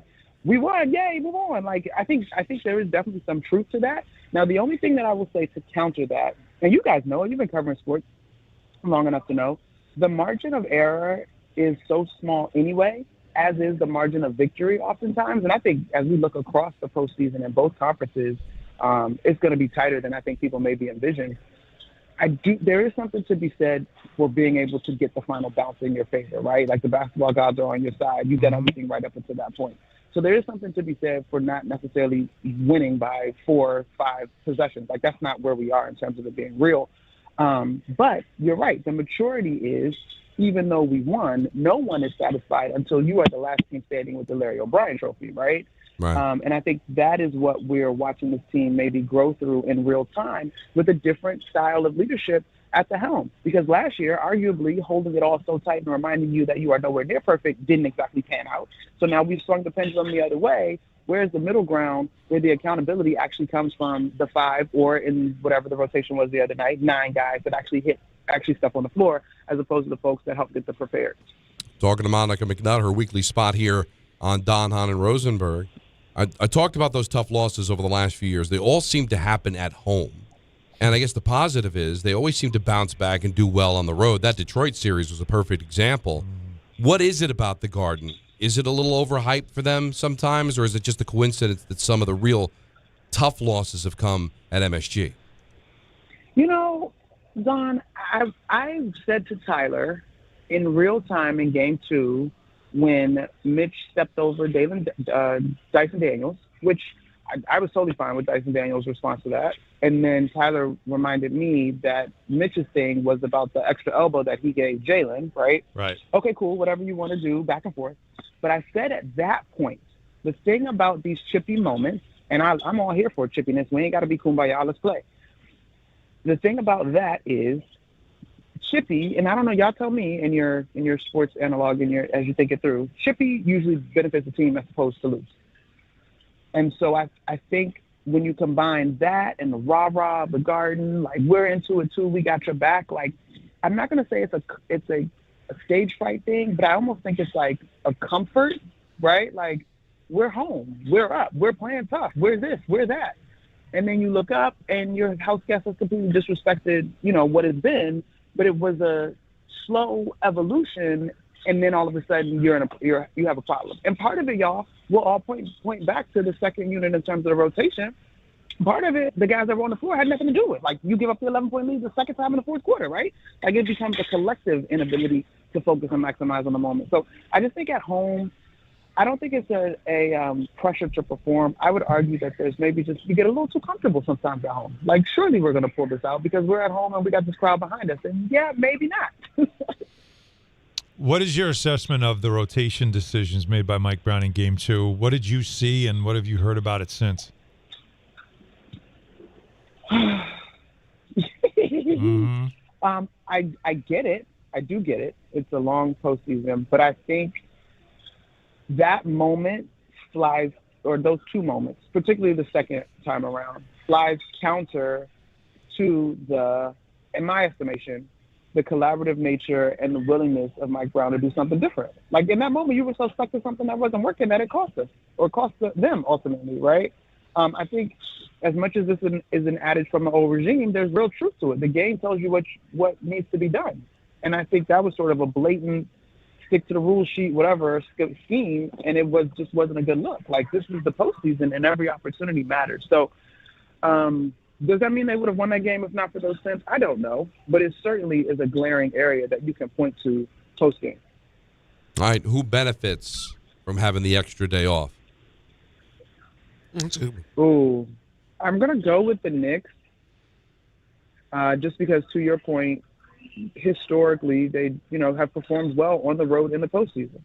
I think it's funny because we post those clips, and the camera's always rolling whether we win or lose. And I actually watched the clip back, and I was like, golly, like our faces, our energy is like, man. And so I think the players felt some of that too. There's a picture, you can call it a great picture, you can call it a horrific picture, depending on which way you're looking at it, of Mikal Bridges after that last shot, kind of in the Hawks bench. Mm-hmm. And his face, like, I do think that it has the opportunity to be the loss that shocks them into some attentiveness. And then they get to go on the road where they have proven to be road warriors in 2 postseasons now. So I think the day off benefits them. What did you think of what happened in Boston? Like, watching that game, was that one of those typical Boston, they have these every now and then where the live and die by the 3 is on this night you die by the 3? Or did that Sixer backcourt, VJ had an unbelievable game. Like, what are you taking from that? I took Philly responding. I think, again, you talk about opportunities where you're just embarrassed as a competitor, as an athlete, let alone as a professional. They looked so bad in game 1. Like, they never even showed up. And so I think the game, it's hard to mimic the pressure of getting out of a hole, the pressure of closing out a series, whatever you want to do. Like every lower seed or every team that evened up the series, like they were in that pressure, and it's hard to replicate that pressure. And so I would give more credit to Philly than anything. You know that you're going to get some 3-point variance when it comes to the Celtics, depending on how things go. But I was really impressed with that backcourt. That's the thing that stood out to me. And then Bona, like they just had dudes just playing, like running up and down the floor, just playing. You like Atlanta, the city? Oh, yeah, the city, Atlanta is probably the next city outside of D.C. where I have the most concentration of people that I love. So I'm really excited to go down and hang out. All right, well, go to it. Have fun. We'll be listening tomorrow, and good luck the rest of the way. Hope to talk to you in the near future, and if not, definitely next Wednesday. Sounds good. Thanks, guys. All right, that is the Monica McNutt Report. It's brought to you by Calandra's Bakery. Calandra Bakery, just 4 simple ingredients and still made by hand since 1962. Available fresh daily at your local supermarket. I got to tell you, it yesterday just felt like the Celtics got beat. It's just they stuck to the 3 thing, and that's I think it gets maddening when they have these, because you know why? Because they feel like even though we're shooting poorly, at any moment they could just suddenly click and start making them, and then they could make up a deficit. It's the same thing that happened in the first 2 games against the Knicks last year. They just couldn't make a 3. Remember, was it game 1 they missed 40? Weren't they like 20 for 60 or some crazy number? Yeah. Yeah, so these happen for them, but when they do, you know, it does make them look really bad. So that series is now 1-1. Yeah, but like when you watched the game, it never felt like, oh, the Celtics have it. They didn't look right. They just, the whole game, they were like constantly down 6. They were just like never. And every time they made a push, they'd give up. I thought their defense wasn't the typical good defense. And every time they made a push, it would seem like the Sixers would hit a couple of threes and then. And again, it is one of those weird things, I feel like, where you had a season where the team was very effective one way. You know, with Jaylen Brown and being the leader of this team. As my cousin joked yesterday, you know, Jaylen Brown and the Whites. Because it's literally Peyton Pritchard, Hauser, Vucevic. It's all these white boys, and Jaylen Brown was basically their team throughout the year. And obviously they're a better team with Jason Tatum, but it's a different. You can't add a major piece and not have it affect a team in every other way. Right. They look just fine to finish the season, though. They did. But then you had moments like last night where like there's something looks a little off here. Yeah. But to piggyback what you asked, Monica, I think if you're a Knicks fan, you feel a little better. Like you're keeping pace with Boston, right? Right. And hey, if it can happen to Boston, it happens to us. It happened to the Nuggets. They lost their game 2 at home, so it's not that crazy. Home court is not what it used to be in the NBA. There's more parity now. You can win games on the road. We've seen teams win game 7s on the road now, so it's not the daunting task that it used to be. Detroit is facing a must-win tonight because they lost game 1. They can't lose. And both at home. that game tonight, 7 o'clock ESPN. That game tonight, if you're just curious enough, that will probably be a bloodbath game. You want to watch that game tonight. Obviously, with everything else going on. But that game is big for Detroit. And if you haven't won a playoff game at home since 2008, by the way. That's a long time ago. That was before Peter was working here. And by the way, I mean, don't look now. You know, we kind of said it the other day on the show that the Lakers, in a lot of ways, were dogs at home because they're without 2 of their 3 best Luka players. In Austin, yeah. And now they're up 2-0. LeBron goes for 28. And you're just like, wait, hold on. Is LeBron going to try to, power up here and go on the run of the last run? Power up just for now until Luka and Reeves can come back, and then he can dial it back again. And now, how many times do you think LeBron's lost a series when winning the first 2 games? Give me never. Never. Well done. Now, how about this? FanDuel is serving up a happy hour every day during the playoffs. We're talking special drops you don't want to miss, from profit boost to bonus bets and more. And the best part, it's every single day. So whether you're betting the early game or gearing up for prime time, make sure you open the FanDuel app and see what's waiting for you today. Head to FanDuel.com/local to get started. FanDuel, an official partner of the NBA, 21 and over, and physically present in New York, opt-in required. Rewards are non-withdrawable. Restrictions apply, including bonus and token expiration, leg requirements, and max wager amount. For help with a gambling problem, call 877-8-OPEN-Y or text OPEN-Y 467-369. Bigger facilities, faster lines, and more preservatives? While the world automated, Calandra stayed at the counter. At Calandra's Bakery, they stick to the basics. Real people, real ingredients, and real messy counters. Calandra's bread is all natural with 0 preservatives, just 4 simple ingredients doing their thing, which means it might not last as long as the others, but that's kind of the point. Flavor like theirs doesn't come from a factory. Calandra's Bakery, still made by hands, not robots, since 1962. Hey Yankees fans, gather a group of 10 or more and take advantage of our 2026 Yankees group ticket specials.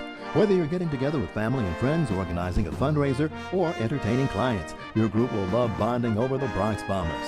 Start planning your 2026 group outings today. Log on to Yankees.com/groups. Call 212-YANKEES or email us at groups@Yankees.com. That's 2026 group tickets. Call 212-YANKEES or visit Yankees.com/groups today.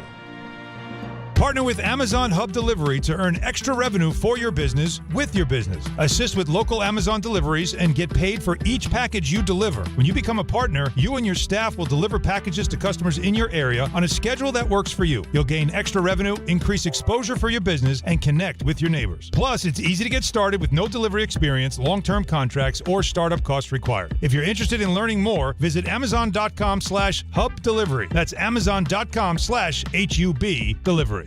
The New York City Department of Correction offers countless career opportunities, from specialized units to leadership roles that support public safety and change lives for the better. It starts with one step: registering for the New York City Correction Officer exam.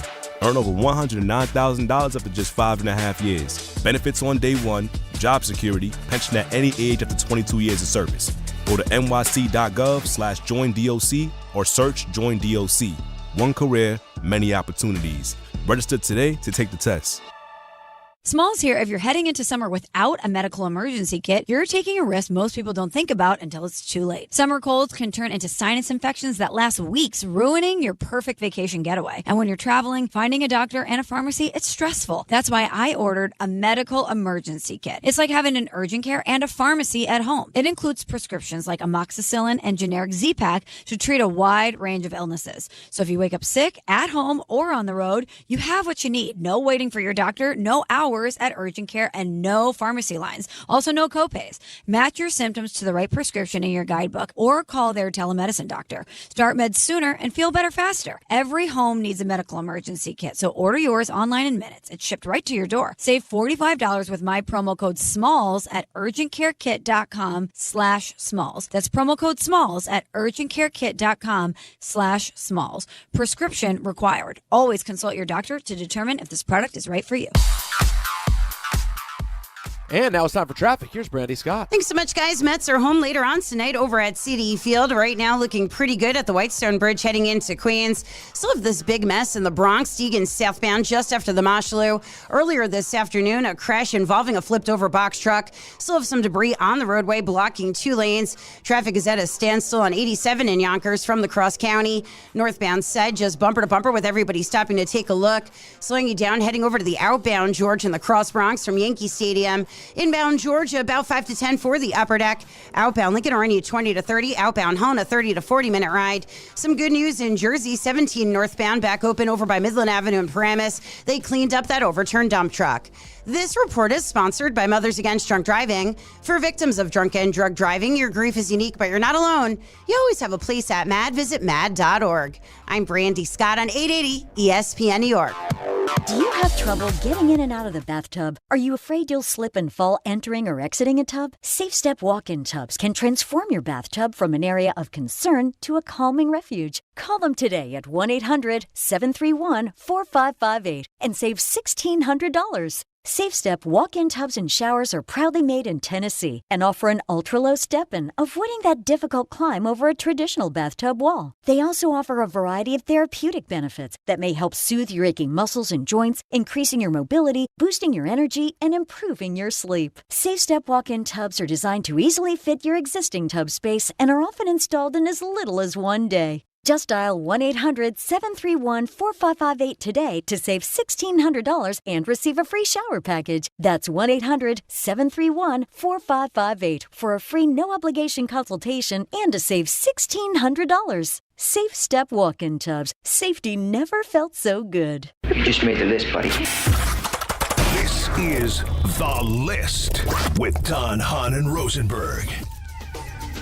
All right, so it's all in the wording, right? So, Did you change because it? the Mets are a little bit of a problem this year. Uh-huh. I was going to say the Mets' top 5 unfortunate decisions off the field. One of them we already brought up today. But they've got a history of them. There's quite a few of them. And I narrowed down my 5.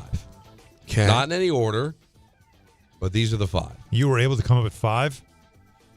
I could have given you 50, honestly. But I wanted to try to keep it topical. I wanted to try to keep it to the ones that I feel were the more unfortunate of the decisions. One of them we had mentioned, the Kokomo. That wasn't right. Is that on the list? Not good. It's on the list. It's on the list because I'm a fan, not just of the Mets, but of Brian Wilson. So unfortunate things. Yeah. Yeah. What are you doing? Oh, I know that we. That's it. This is the top 5. What are you doing? What are you Yeah, what are you doing? Who let the dogs out? Baja Men. On the list? World Series. Gotta be. Game 3. The Mets had such a great vibe. The 2000 Mets had the whole. Go ahead. A lot of people aren't going to be able to get it. Take your time. But there's a song by The Doors called L.A. Woman. Oh, yeah, sure. Oh, my I know. God. Ellen's the biggest.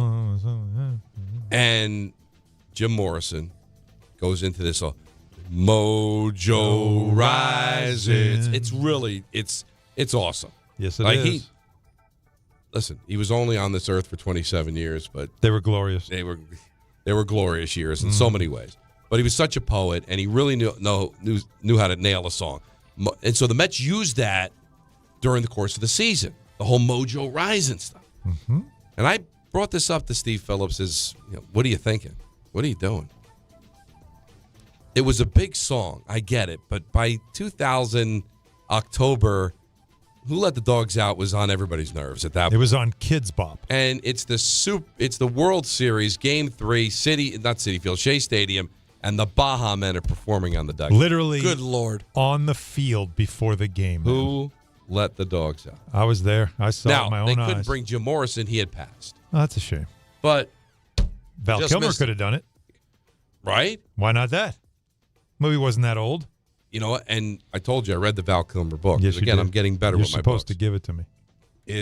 I'll bring it in tomorrow. And Off season. I'm sorry.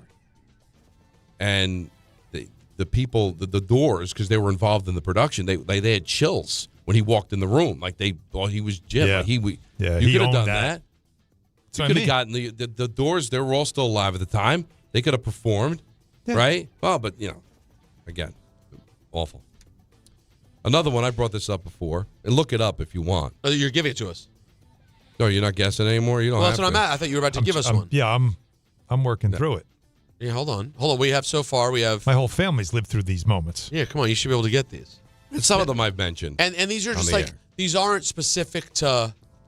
These aren't bad trades or free agent signings. So Seaver's not involved. This is not Tom like, Seaver. what do you do? Like off the field? Yeah, what are you doing? So you're not including the trade with the crying during the game. Oh, no, Wilmer Flores. I could give you all those. How many times did we do it? How many times Seaver cried when he got dealt? Was it mid-game? No, not mid-game. But I mean, still Wilmer Tom Flores Seaver was standing on the field crying. Peter, there's Wilmer Flores. Tom and then there's Seaver Tom was Seaver. traded because of a sports editor. How do you tell that? That's a whole nother list. That's another list. I got negative Met lists. Forget about it. Yeah. Now this is a what are you doing?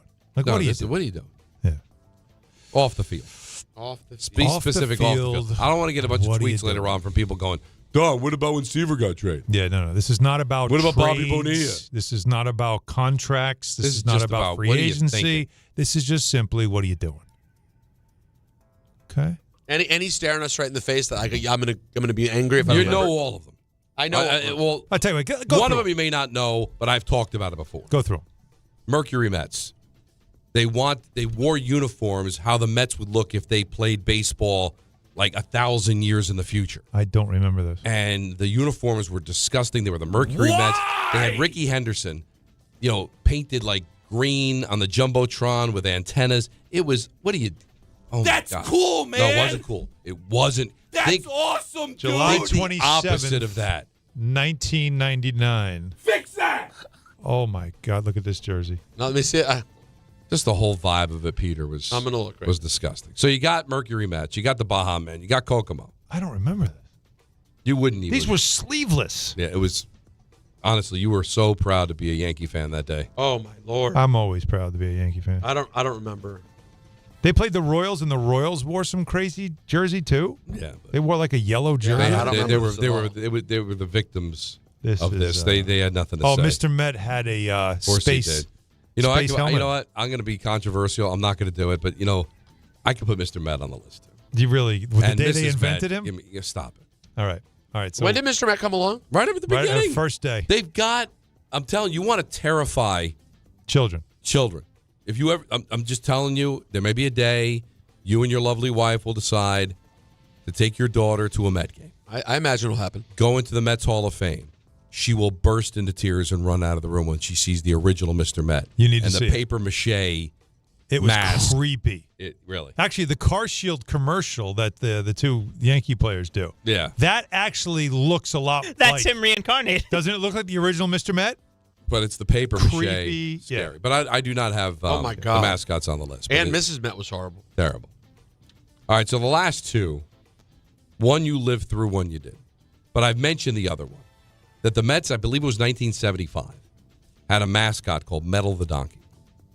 Dressed him up like a Met, and they called him Metal. Get it? Metal. I get it. The donkey. Yeah. Which, obviously, the PR department didn't realize that it's probably not a good idea to have your mascot be a jackass. And finally, the Mets, the fat hand Mets, like the hand of Mr. Met, the big fat gloved hand that bats the bunny around and then accidentally kills it like Lenny, is they took something that was so cool. The Timmy trumpet. I thought that might be when Diaz comes out, it's ba, ba, ba, ba. It was great. The Mets were hot. 2022. It was a big deal. Timmy It was trumpet. awesome. Timmy trumpet. And then the Mets decide, you know what we're going to do? Crush it. We're going to have him actually come and perform it live. And Diaz comes like a non-save. It was so cornpone. They took something, and Mets said, no, we got to bat it around. It's too cool. We got to bat it around. Because we don't know what we're doing. And they messed the whole damn thing up. And Timmy Trumpet went from a really cool thing to just another colossal embarrassment by a yo-yo franchise. And this is coming from somebody that loves them. So that's my list. Smoke it if you got it. Other things, help. You could have put Haktua in there. You could have put Grimace in there. Haktua. I mean, listen, the list goes on. They embraced her. It's a joke. Well, the whole idea was they had no idea who she was. Well, what did they call her? Social media influencer. Really? A Hey, woman kids. that went is a social media influencer. How about somebody who's about to have all of your money stolen? The list goes on and on. And so on, it's and not on. just the bad baseball moves. I can make a list with that. So, But these are the ones that irritate in no me. order: Kokomo, Baja Men, Mercury Mets, I didn't know. Metal the Donkey, and Narcos. Just bringing them in because it just seemed forced. They had to bat it around. They just couldn't. And you know what? The Dodgers had him for like one game, and they did it better. The Mets are that scene from Tommy Boy. I know. His little It's sail. my pet. It's my pet. And I pet it and I massage it. That's what they do. You know what? I got to say, Thank you.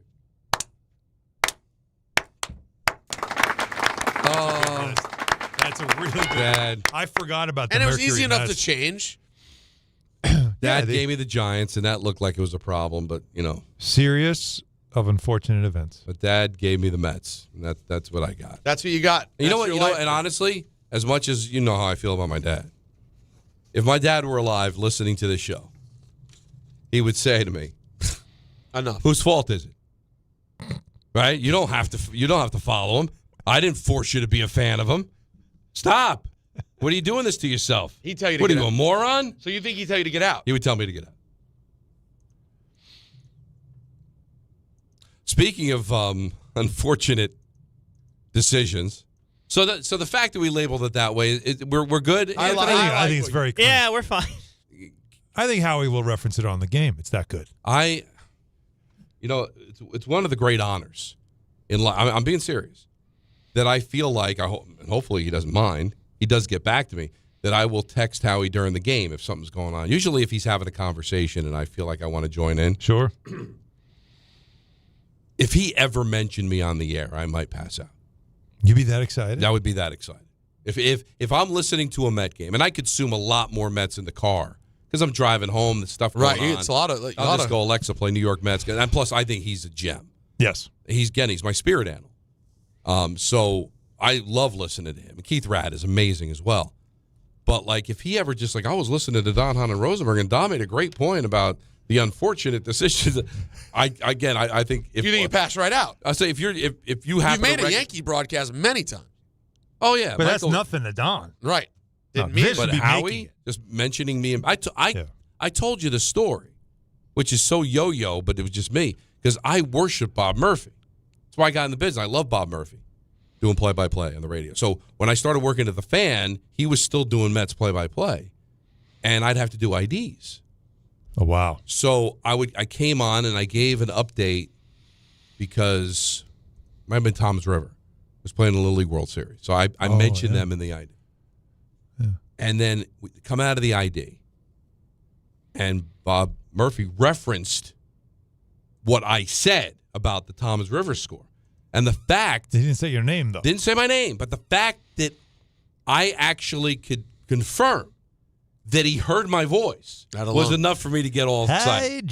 I fanboyed out. Wow. Just the fact that he acknowledged that I said something. Now, would it hurt, though, if Howie said, I was listening to the former Michael Kay show, and one of their hosts did a list. Well, if he called him one of their hosts on the former Michael Kay show, how much would it hurt, Don? It would cripple me emotionally. I would take the next day.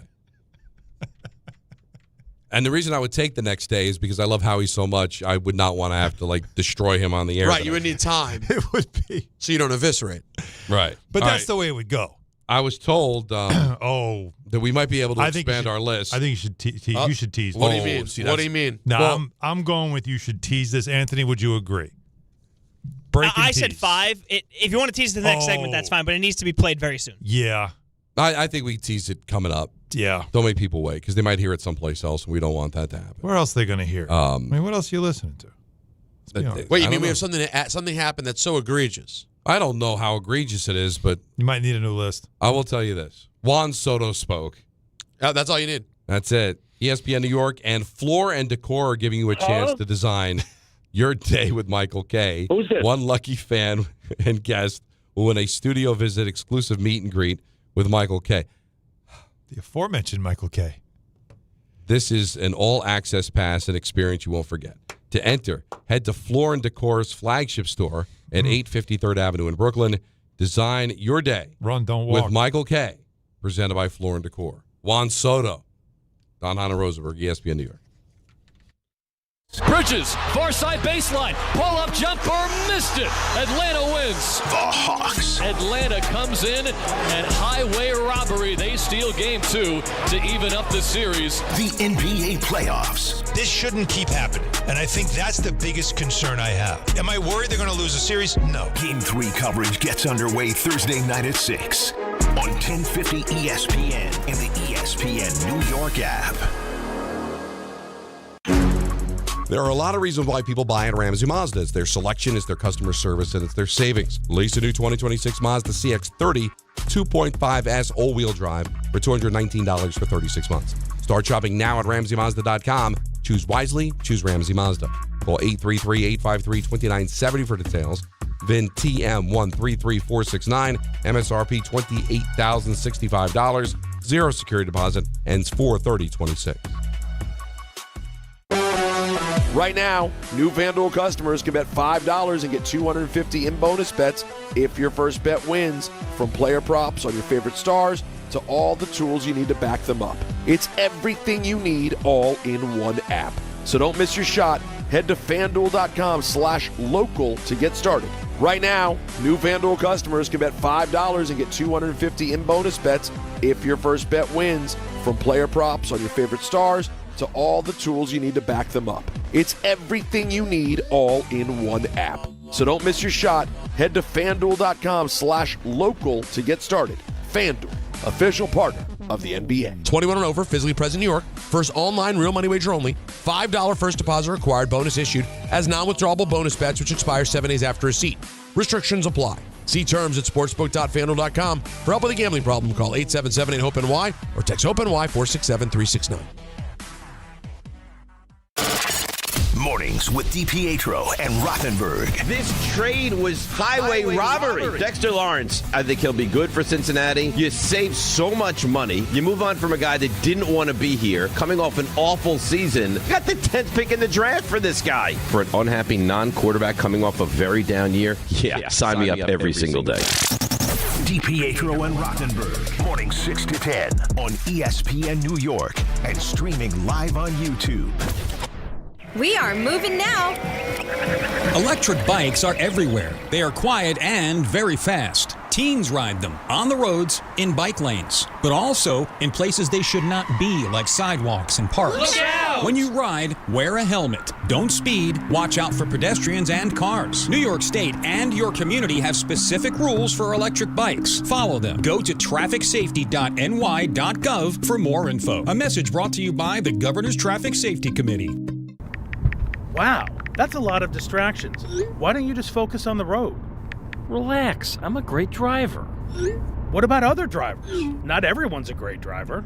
I can watch out for them. I'll be fine. Watch out! In 2023, more than 3,200 people died due to distracted drivers. Keep your eyes on the road. This message brought to you by the New York State Governor's Traffic Safety Committee. Evan Cohen here. Game day brings the excitement. Your stay should feel just as memorable. With Marriott Bonvoy, official hotel partner of the NCAA and U.S. Soccer, you're connected to a portfolio of brands designed for how you travel. Some offer complimentary breakfast, others give you room to spread out, space to stay productive, or extended stay comforts. So whether you're a traveling fan or part of the team, Marriott Bonvoy celebrates the moments that live on before and after the game. Marriott Bonvoy, where game day checks in. My name is Whitney Allen, and I'm a widow. My husband, Ryan, died. We never thought we'd ever have to use life insurance, but the unexpected happened. With Ethos, signing up was fast and 100% online. You can get a quote in seconds, apply in minutes, and get same-day coverage. No medical exams, and you can get up to $3 million worth of coverage. I'm grateful we were prepared. Get your free quote at ethos.com/play. That's ethos.com/play. Paid spokesperson. Time spent on application may vary. Online health questions required. Join DiPietro and Rothenberg tomorrow night for a special couch cast of Round 1 of the NFL Draft. Presented by Calandra's Bakery.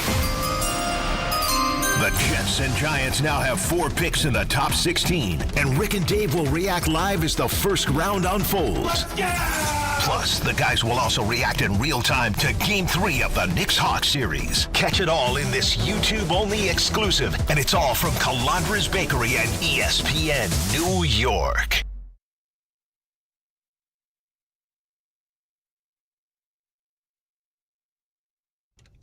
See you guys. The Michael K. Show. Reverse Remote coming up tomorrow on April 23rd, presented by Floor & Decor, a full show takeover with everything you need to upgrade your home while we break down everything happening in New York sports. And if you're in Brooklyn, stop by the Floor & Decor flagship store at 850 3rd Avenue, because while we're on the air, there's plenty happening in store. The Michael K. Show Reverse Remote presented by Floor & Decor. All right, Juan Soto spoke to the media. He's back off the IL. Will play tonight. He will DH. And here's Juan before the game, asked if he's spoken to teammates while out. You've been talking to guys throughout and trying to, gauge where they're at and try to lift them as we go along here? No, not at all. They've been on the road most of the time, so I haven't talked to them. That's right, because there's no phones. We found that out during his free agency, too, that apparently Juan doesn't use the phone. Unless he sees you face to face, he doesn't want to talk to you. Team is traveling. Yeah, what am I supposed to do? I'm not with the team. Yeah, there's no way to communicate. I can't see them. I'm busy doing anything else. It's certainly not what you're looking for if you're a Met fan, to hear that he completely disconnected himself for 2 weeks. No phone call. I don't expect him to call indoor, but people checking in. Hey, Juan, how you doing? And while you're doing that, he says, listen, hang in there, guys. I'll be back soon. Don't worry about it. He seems like he had the same problem working phones during free agency last year. Remember that? This is going to come off as Judge pejorative. couldn't talk to him. No. Again, what are you going to want? Smoke signals? Are you going to pick up a phone? It's hard. This is going to come off as pejorative, but I think it's factual. He's a merc. He's a hired gun to play baseball. He showed no love to the Yankees during his free agent. Like, it didn't seem like anything happened during that year because he knew, hey, I'm going to become a free agent. Why should I get close to these guys? I'm going to be leaving. Mm-hmm. That was my argument. Now his second year with the Mets. He's on the IL. They've done nothing but lose since he left. I think they won their first 4 games and then now riding a 12-game losing streak, their worst losing streak since 2002. Right. Go back to those first 4 games when everybody's like, maybe they're better without Soto. Right? Like, that's stupidity. No communication. So now I put 2 and 2 together. You didn't really talk to your teammates with the Yankees. Didn't speak to them while you were a free agent. And now you've got this Met team in which you're supposed to be one of the leaders. You're hurt. No communication over the last 2 weeks. So they've lost with his team. Think about it. They've lost 12 straight games, and there wasn't any moment that you thought, I got to check in on the boys. Like, this is not good. Yeah, what's going on with these guys? Like when it hits 6, you probably are like, let me check in with some of these guys. No. Like, what's going on there? No, it's like he's almost disconnected from the losing. But there are times that wasn't me. There are times because you're not a member of a team. It's just like, this is where I work. This is where I get paid. I don't need to know anybody. Lost in translation or something? Like, is something like, is he saying it, but is that not what he really means? Like, that's a bizarre thing to say for a team that has lost 12 straight games. Because I give him credit. He's obviously not lying, because the lying would be like, yeah, we've talked. Yeah. No, he hasn't. He didn't do that. No, he didn't do it. It's odd. Honest. That's certainly not a leader. Now, there's a few times, I do think sometimes it's corny, that we can apply what we would do to what they are doing. Okay. If I were out for 2 weeks, like something happened and I couldn't do the show, I lost my voice and for 2 weeks, kind of like what happened with Michael, I think we would communicate. We would be talking to each other. How's the show going? Right? I mean, I would think now. I would think you'd be listening and offering thoughts through text since you couldn't talk. But at least I can offer some thoughts. See, the point is that while I'm gone, you're still invested. We would be communicating. Mm-hmm. Like if there was press on the first day I came back after being gone for 2 weeks, and they asked me, "Were you in communication with the boys?" And I said, "No, not really. Didn't talk." No, we would be texting. We'd be talking. They were away. That's the other piece we left out. You know, there's a really easy other option here we're not thinking about. What's that? It's called lying. Oh, yeah. It's just lying. Well, no, I didn't really care, but I don't feel like people have been talking about. Yeah, of course. I talked to them. Well, we text. The problem with that thanks. is, Next. The problem with that is, and the reason why I kind of respect him at least telling the truth, is because reporters are probably going to be asking, and they're going to say, "I never heard from him." Yeah, that's when you first go to Lindor and you go, while Juan's been away, I mean, have you guys been talking? You're both leaders on the team. We've discussed this. Like, no, I haven't heard from him. Oh, wait, he said he did talk. But you know what? Fine. Put the onus on them then. Let them be the bad guy then. Let Lindor go up there and be like, nah, I didn't hear from him. But why in the moment when asked about it, just sound more confident? It sounds terrible. I just find it sounds detached. But again, so detached. If this was isolated, I'd say, well, he hasn't been on the team that long. It's only his second year. Plus, they had a lot of upheaval during the offseason. You know, how well does he know some of the new guys and just doesn't have a relationship with them? But then when you couple it with the way it ended with the Yankees, where he didn't seem like to talk to any of them either, he's not someone that feels that communication and being part of a team is all that important. I get my 4 at-bats. I'm going to catch everything that's hit to me. Why do I have to get along with everybody? It's bizarre. Come on. It is. He's been here for over a year. He has the biggest contract in the franchise. He's going to be here longer than anyone. You would think he'd have some ownership of everything, including the losing, because I didn't join this place to be a loser. And this 12 games in a row, what's going on here? Like, wouldn't you want to know? Just even if it was only about your ego and not that you gave a rip about anybody in the clubhouse. If it's just your own ego, like, I'm wearing this jersey and we're all made fun of a bunch of losers. Like, what are we doing here?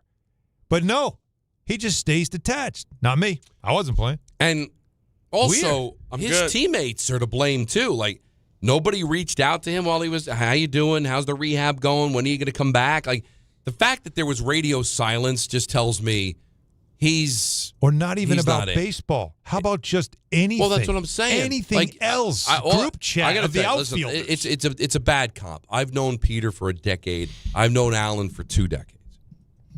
But if I miss a day, like when I was sick last month, you guys were texting. How you feeling? How you doing? Like, I just think that's what human beings do. How's the back of your belly for a sleigh ride? I heard from Jacob. I heard from Anthony. I heard from John Winthrop. Mm-hmm.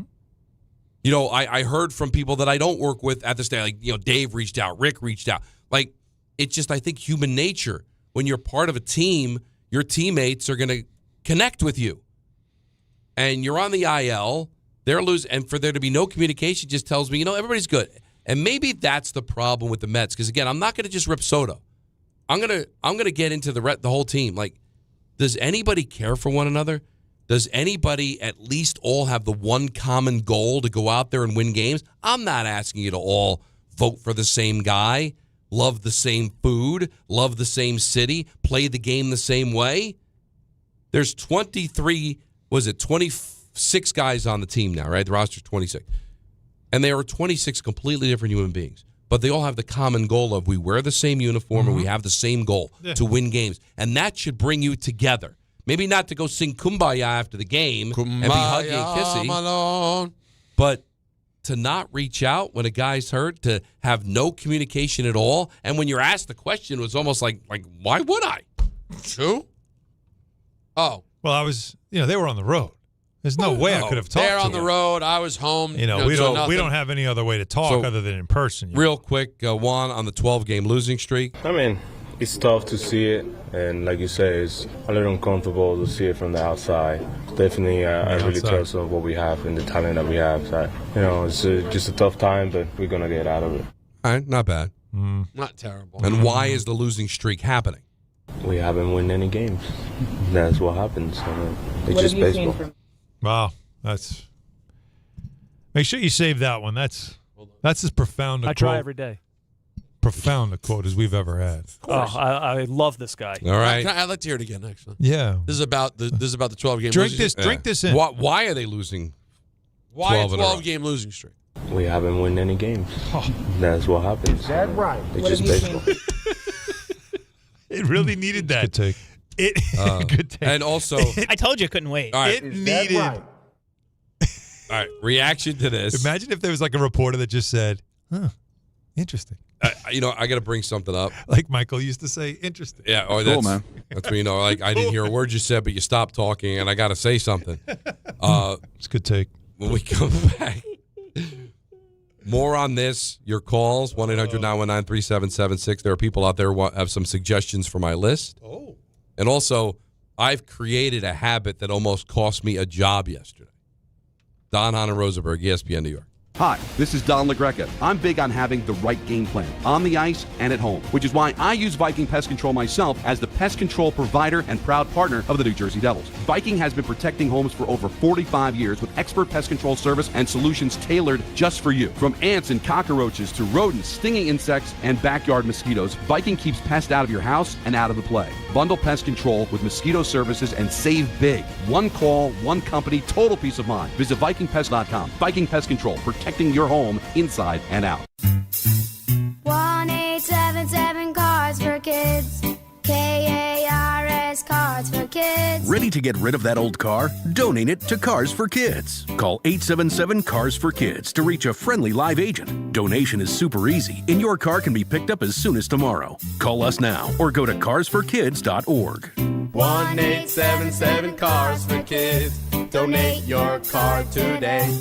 Did you know you can donate real estate too?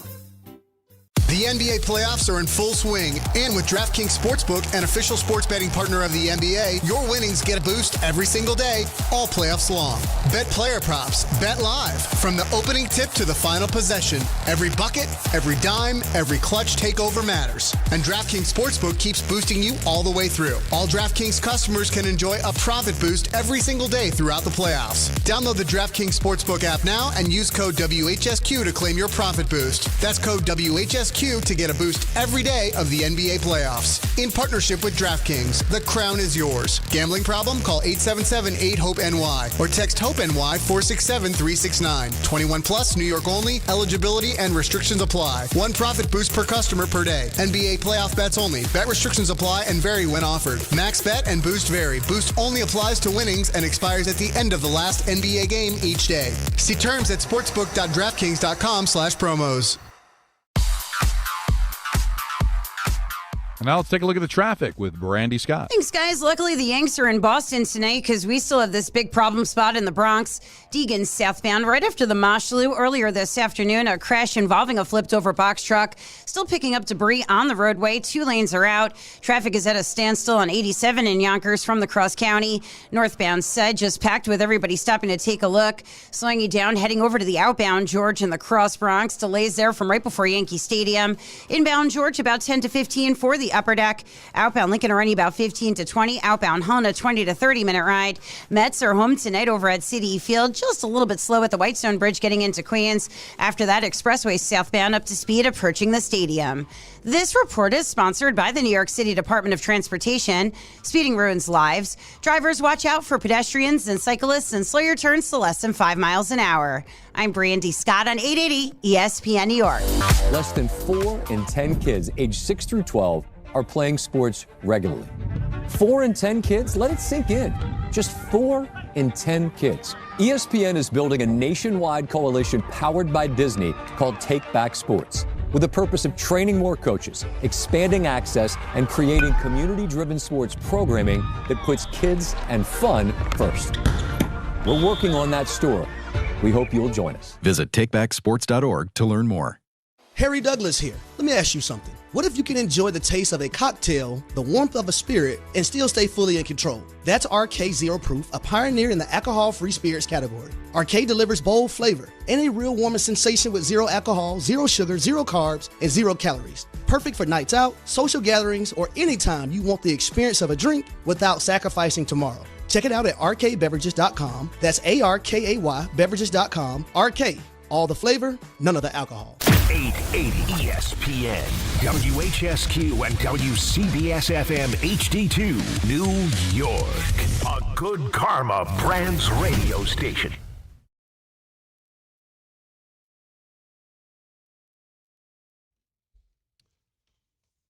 Game time is brought to you by Tullamore Dew Irish Whiskey. Take it all off. Because when it's game time, it's Charlie time.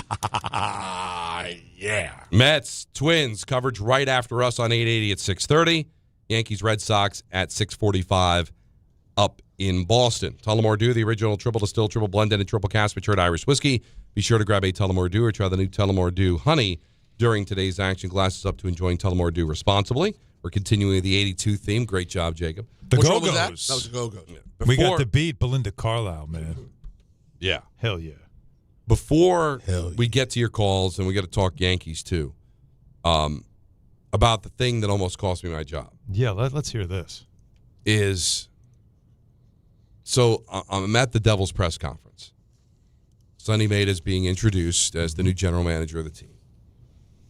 He cracks a joke, and the media all laughs. Oh. And I almost went. Why? Well, you're gutless. You didn't because you're gutless. That's what I always do. You didn't do it though, right? I literally had to stop myself. Did you laugh or did you just stay? I didn't laugh because if you were looking at me, it was like I was trying to stifle a sneeze because I almost because I'm so used to doing that. If we were airing the press conference, right? If we were playing Sunny Sound and people were laughing, I would have been on the air going. I almost did. Wow. I would have been fired on the spot. Don, can you imagine? If Don does that, like a bunch of clowns, like as they all look at him. You got the job, yes! Yes, yes. No, and, then they'd say, you no longer have the job, yes. Yeah, exactly. Imagine if Don yelled at Sonny Meta, "You got the job." No, I wouldn't have. No, said but it that's to how him. they would have taken. No, they would have. No, but he They looks at would've like thought the he was beat saying- writers going, he can't help you. Right. If he's saying stuff like that. But That would be a Kramer moment. If luckily I'd gotten some decent sleep the night before, or if they called me at the wrong moment, I might have done it. You That got would've the been job, yeah. That would have been hilarious. I don't think I would have ever done that. No, but the right there. What do you do at that point? Like, do you drop to the floor and like pretend you're having a stroke or something? What do you do to save your job? You walk away pretending you're coughing, have a coughing fit. Try You to just save it in some step away sorry. like you didn't want to interrupt anyone. But So you stepped away. but here's the thing: anybody that knows me and listens to the show would know exactly what I was doing. Yeah. Confirmed. You know what? If Sonny listens to the show, and now that he's back in the area, he will be. Maybe he'd know. I think but at some point he'll know, and if he's ever in a scrum and everybody does the, he'll look right at you. Yeah, right. That would be funny. And if you know, you know. Oh man, that'd be great. All right. The other thing, we'll add it to the fray because we got a ton of phone calls to get to. How do you feel, Alan, about like Judge like speaking for his teammates that they want an alternate jersey on the road? First Beards, now this? Yeah, they're chipping away, right? This is always, too, what Judge is doing here. It's like this is what the boys want. Like you first show up. Well, that's and what a you're like, captain's supposed to do, right? Right. He's representing what the room, and it's probably a collective where the guys come to him like, hey, Judge. Hey, Judge. Like I can't keep a beard? Like everybody else, you can. Like this guy would come here, but he's like, I got a beard. This is my thing. And so you think he first goes, I'm talking to the boys. The boys are like, hey, can we just have beards? Like, is that big of a deal? Come on, Judge. We want this guy to sign with us. We don't want to lose players because of a beard thing. And they're like, all right, we'll give you the beard thing. And it's hey, the boys and I were talking. Like the music in the stadium, it's not loud enough. We go to other places and the vibe is great and we got great energy. Then we come to our place and it's a little too quiet. Can we just dial it up a little bit? Yeah, sure, we could do that. Hey, you know what? I got you. The boys were talking about uniforms that other teams are wearing. We were thinking about changing the Yankee logo instead of that interlocking and Why don't we just put them side by side? to a starfish. What do you think? What do you think if our logo is just a starfish on the head? Well, but It just when does feels it like end? though you just Because- keep going back. Hey, the boys. Like it's like he just and one more thing. Remember that? What's his name? Well, I He'd got- always say, and one more thing. And while I got Columbo. Just one more thing. Well, I got you here. Yeah, well, just one more thing. It just feels like he's just chipping away and chipping away. Now, I'll say this now. I am very much somebody that is a staunch supporter of the Yankee tradition thing. I think it is special. However, I'm not a big jersey wearing guy, right? But I did in the 90s, I have a bunch of jerseys of teams I like. I don't have a pinstripe jersey. I have the Donnie Baseball spring training blue with the interlocking NY because I love that jersey.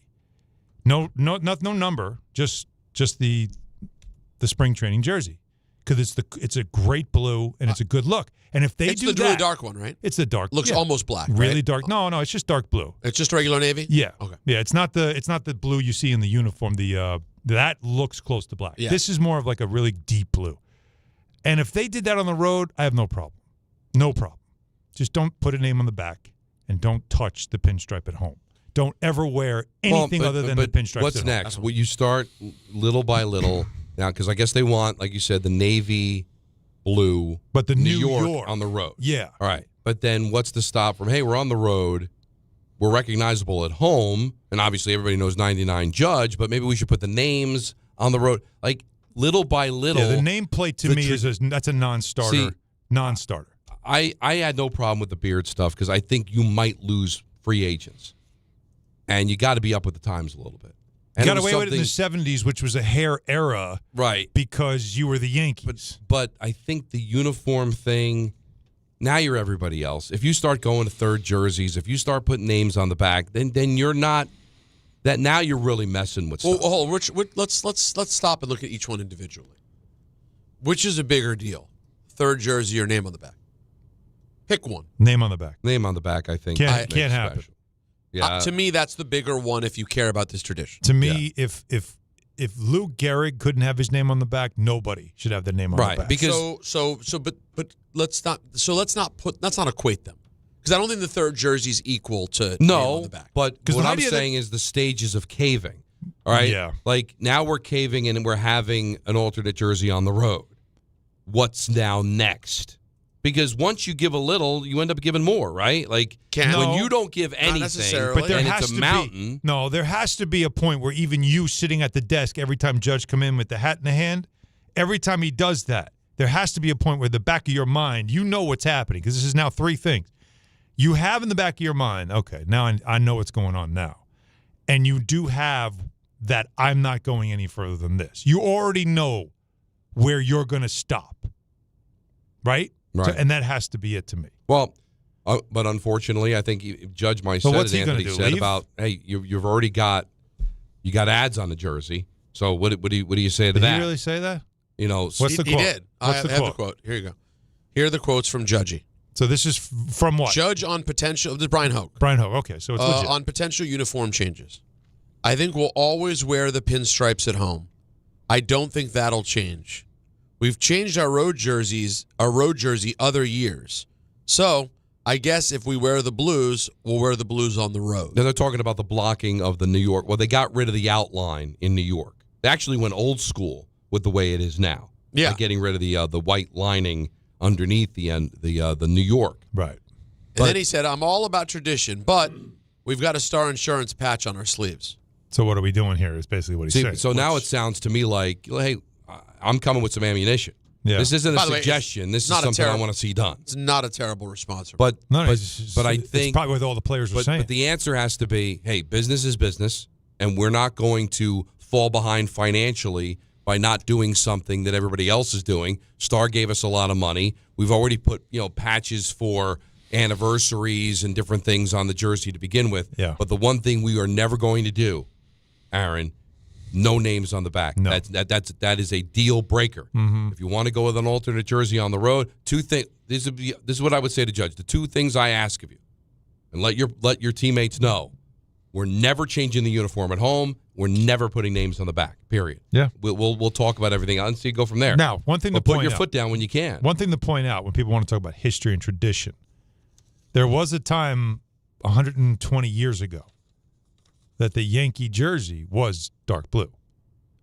It had an N on one side and a Y on the Right. other. If you go back in the history and you look But at that's the a history, long time ago. I'm just saying. There was also a time where they wore pinstripes and no interlocking NY. No, I know, but pinstripes.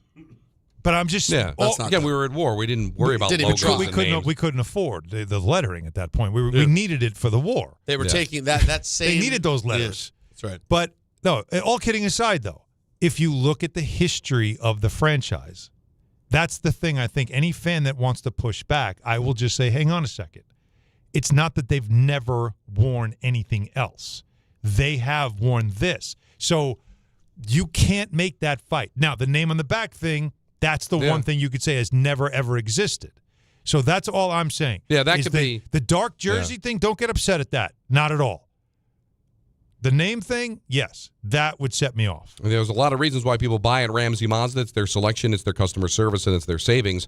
Lease a new 2026 Mazda CX-5 2.5S all-wheel drive for $249 for 36 months. Start shopping now at RamseyMazda.com. Choose wisely. Choose Ramsey Mazda. Call 833-853-2970 for details.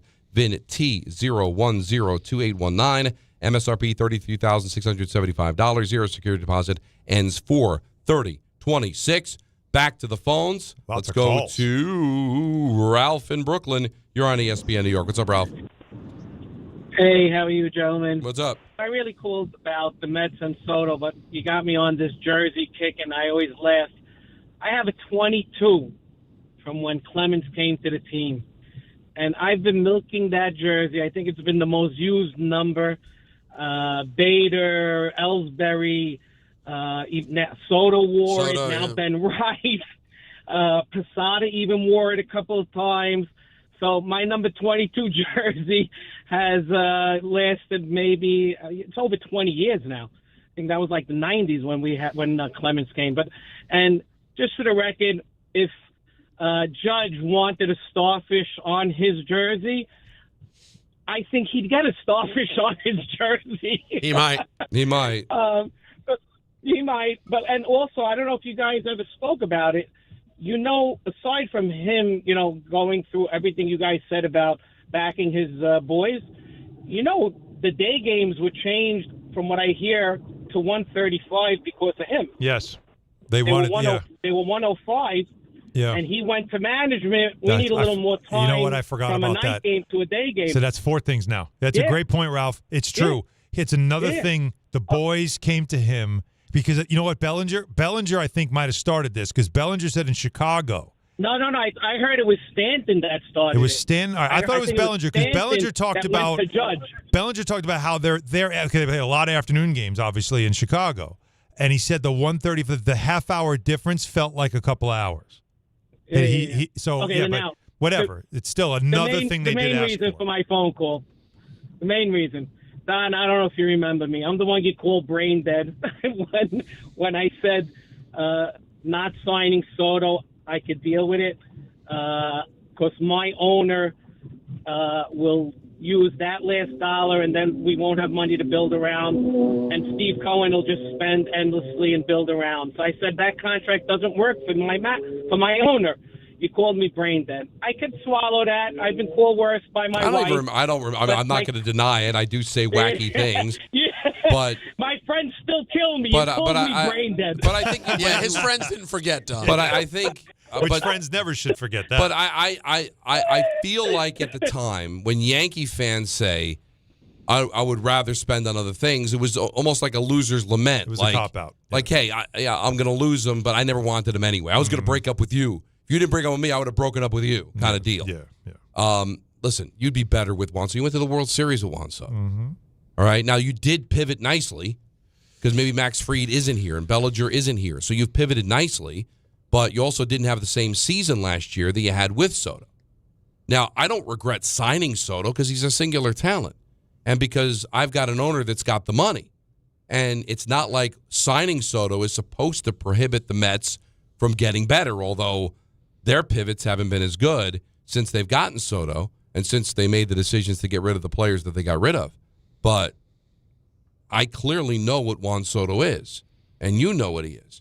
He's a mercenary. He came here, went to the highest bidder. We all knew that. If you remember the conversations back in the day, guys, he's going to go to the highest bidder. He's got no love for anybody but the money. And this is what you get. But the hope is that when he's healthy, he is going to be the talent that's going to be able to drive your team to bigger and better things. But I don't like the attitude. But I kind of knew this was what they were going to get and hope that they can manage it. That's why I put a lot of blame on his teammates. Like, nobody reached out to him. Nobody's trying to have a relationship with him. Like, it's almost like they understand, he's his own guy. Yeah, he does his own thing. He gets his 4 at-bats, catches what hit to him. Doesn't have to worry about it. It really does explain a lot about this team, man. Yeah, it does.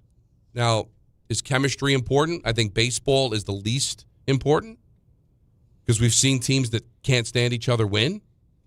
But now when you see them losing, it's starting to expose what this team is about. And I really don't like what we're seeing, what's being uncovered here. Kevin Queens, you're on ESPN New York.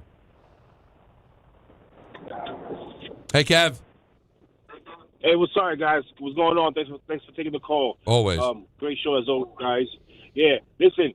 I mean this from the bottom of my heart, right? I love the Mets, right? And I really want to see them win, right? As just as any Mets fan, right? But if they miss the playoffs, right? I'm not saying I want them to, but let's just say they miss the playoffs, right? Cohen already said, right, missing the playoffs 2 years in a row is not good, right? I had called earlier in the week. I was like, listen, Lindor's got to go. He might be the problem. He's smiling after striking out. X, Y, and Z. It's at 12 games now, right? What changes do you think would need to be made, right, if the Mets miss the playoffs this year? Do you think it's a Stearns thing? Does he go? Because it sounds like what we're talking about here is a culture thing, right? It's like we changed the roster over. It's a chemistry thing. We've got all this money, right? And I know it's only like 23, 24 games in. They can turn it around. But if they miss the playoffs this year, that's huge. That's 2 years in a row, second biggest. So what? All right. Right? So what happens, Don? Your take on it. Well, what happens is, what do you think? Because along the way of missing the playoffs, there's going to be changes made. You don't get to that point and then make changes. They're not going to move Lindor in season. Lindor's not going anywhere. That's an owner move, by the way. That's not a GM move. Don. However, if this ends up being a miserable 90-plus loss season, which right now it looks like it might be, getting out of Lindor has to be on the table. I don't know. That's an owner move, though. Right. Well, Steve, you're tweeting out observations about the team. Wouldn't one of your observations be, well, we moved all these pieces to accommodate Lindor. He had another bad season. I've got the money to buy him out of his contract like I did with Scherzer and Verlander. I've got to find a way to get an exit strategy. I tried. Hey, they tried to keep the team together for 25. It blew up in their face. He's trying to accommodate Lindor. It might blow up in his face again. You can't keep moving pieces, Peter, to accommodate one player. At some point, you got to try to get out of that player. Well, and not only that, I'm not smart enough to know what the theory is called, but there's a philosophy about sunken costs, like generally speaking, where like people have a tendency to think we've already put the money into this, so we should keep going. If that were the case, Natalie and I would still be in the apartment. We'd already spent so much money to move there. We hated it. We moved back home, took it as a huge loss, have been happy every single day since we left. Literally in a good mood, cheery, can't wait to get home. That money's gone. It hurt. If I had stayed and kept sinking money in because I spent it, I wouldn't have been any better off thinking one day it'll justify the money we're putting in. At some point, you have to suck it up and go, we got to cut the losses. Right. Now, it's a lot because you're talking about a guy that's going to have, like 7 more years left on his contract. Nobody is going to trade for him with that money. What would you have to eat? What percentage? I don't know, but a lot. Yeah, at least half. Now remember, at least half. There's probably a cap coming too. I'm not saying that's it's easy. Steve. He's got it in his ashtray. It's not easy. But I'm not saying, but it's not easy to win. These are the decisions you have to make, right? Wouldn't you have to decide this, Alan, before that aforementioned cap shows up? When you want to make that decision unless you sooner? hope that there's an amnesty provision that comes in. See, I don't know how that's all going to work. Yeah, it's going to be hard. Speak English to me. All right, amnesty provision would be a situation where the owners agree in the new collective bargaining agreement under the new system that because there's a system now that's restrictive, there's going to be certain contracts that just aren't going to fit. So because you had it before, each team is given an opportunity to choose a player or a contract that they want to amnesty, meaning I get amnesty from this. I don't have to now cover this. I can buy it out, and it doesn't count against my cap. So if you're personally rich like Steve Cohen, I'll buy it out. No harm, no foul. He becomes a free agent, and he still gets his money, but it doesn't count against my cap anymore, and I don't have to worry about it. And what does the next team have to pay him? Yeah, whatever they want. Whatever they want, because he would be an effective free agent at that point. It seems that's kind of what happened to DiPietro and you NHL. wouldn't have to pay him a lot because he's already making a ton of money. So for the receiving, any other team that would want to sign him would know I'd probably get him a decent price. But that doesn't matter. The point is that I get out of a problem. Right. Now, what the NHL did, and correct me if I'm wrong because you were on top of it, to buy somebody out of their contract, quarter of the money for twice the term. So say somebody, just to make the numbers easier, if a guy's making $30 million a year, I'm going to buy him out. So he'll make $10 million. If he's got 7 years left on his contract, I'll pay him $10 million for 14 years. But none of that is on my cap. He's free to go wherever he wants to go. I still have to pay him out of my pocket. Doesn't count towards the cap. Different ways to kind of get around it. But still, we don't know what it's going to look like. What if it's a hard cap? What if they don't have any of these provisions? And now I'm stuck with a player making tons of money, and now I can't make it work. I think they will try to make something work. Or maybe the players win and there's no cap and it won't matter. Don't you think there's going to be a soft cap? There's going to have to be I think there's going to be a soft cap. I think they might try to use a system similar to the NBA model, where it's provisions like levels, that the deeper you go into luxury tax, the more you're going to get taxed. So these high-spending teams, it's going to become like, this is ridiculous. Like the Dodgers will say it's no longer cost-effective to do this. Or maybe something along the lines of, hey, you could pay a guy you drafted whatever you want, but if you're going to go sign free agents, then there's going to be I wish that was an NFL rule. That would be so. Listen, if I draft well, then I could take advantage of the situation. Yeah, my own player. But if I'm going to go try to steal players from other places, now we're all in the same boat. If there's a free agent, I've got as much a chance to get him as you do. But if I draft somebody, now I've got a chance to keep him. Mm-hmm. We'll see how it all works out. 1-800-919-3776. We got draft to talk about as well, as Sonny Styles and Caleb Downs have spoken. We've got ENN at 6. We've got to jam all this in because at 6:30 it's Mets Twins on ESPN New York. The Knicks. Bridges, far side baseline, pull-up jumper, missed it. Atlanta wins. The Hawks. Atlanta comes in and highway robbery. They steal game 2 to even up the series. The NBA playoffs. This shouldn't keep happening, and I think that's the biggest concern I have. Am I worried they're going to lose a series? No. Game 3 coverage gets underway Thursday night at 6 on 1050 ESPN and the ESPN New York app. If you're heading into summer without a medical emergency kit, you're taking a risk most people don't think about until it's too late. Summer colds linger and can turn into sinus infections that last for weeks. Getting sick right now before vacation can derail everything. And when you're traveling, finding a doctor and pharmacy is stressful. That's why I ordered a medical emergency kit. It's like having urgent care and a pharmacy right at home. It includes essential prescriptions like amoxicillin and generic Z-Pak to treat a wide range of common and serious illnesses. So if you wake up sick at home or on the road, you already have what you need. No waiting for your doctor, no hours at urgent care, no pharmacy lines, no copays. Just match your symptoms to the right prescription in your guidebook or call their telemedicine doctor standing by. Start on your meds sooner and feel better faster. Every home needs at least one medical emergency kit. Order yours online in minutes and it's shipped to your door. And save $45 with my promo code 880 at urgentcarekit.com/880. That's promo code 880 at urgentcarekit.com/880.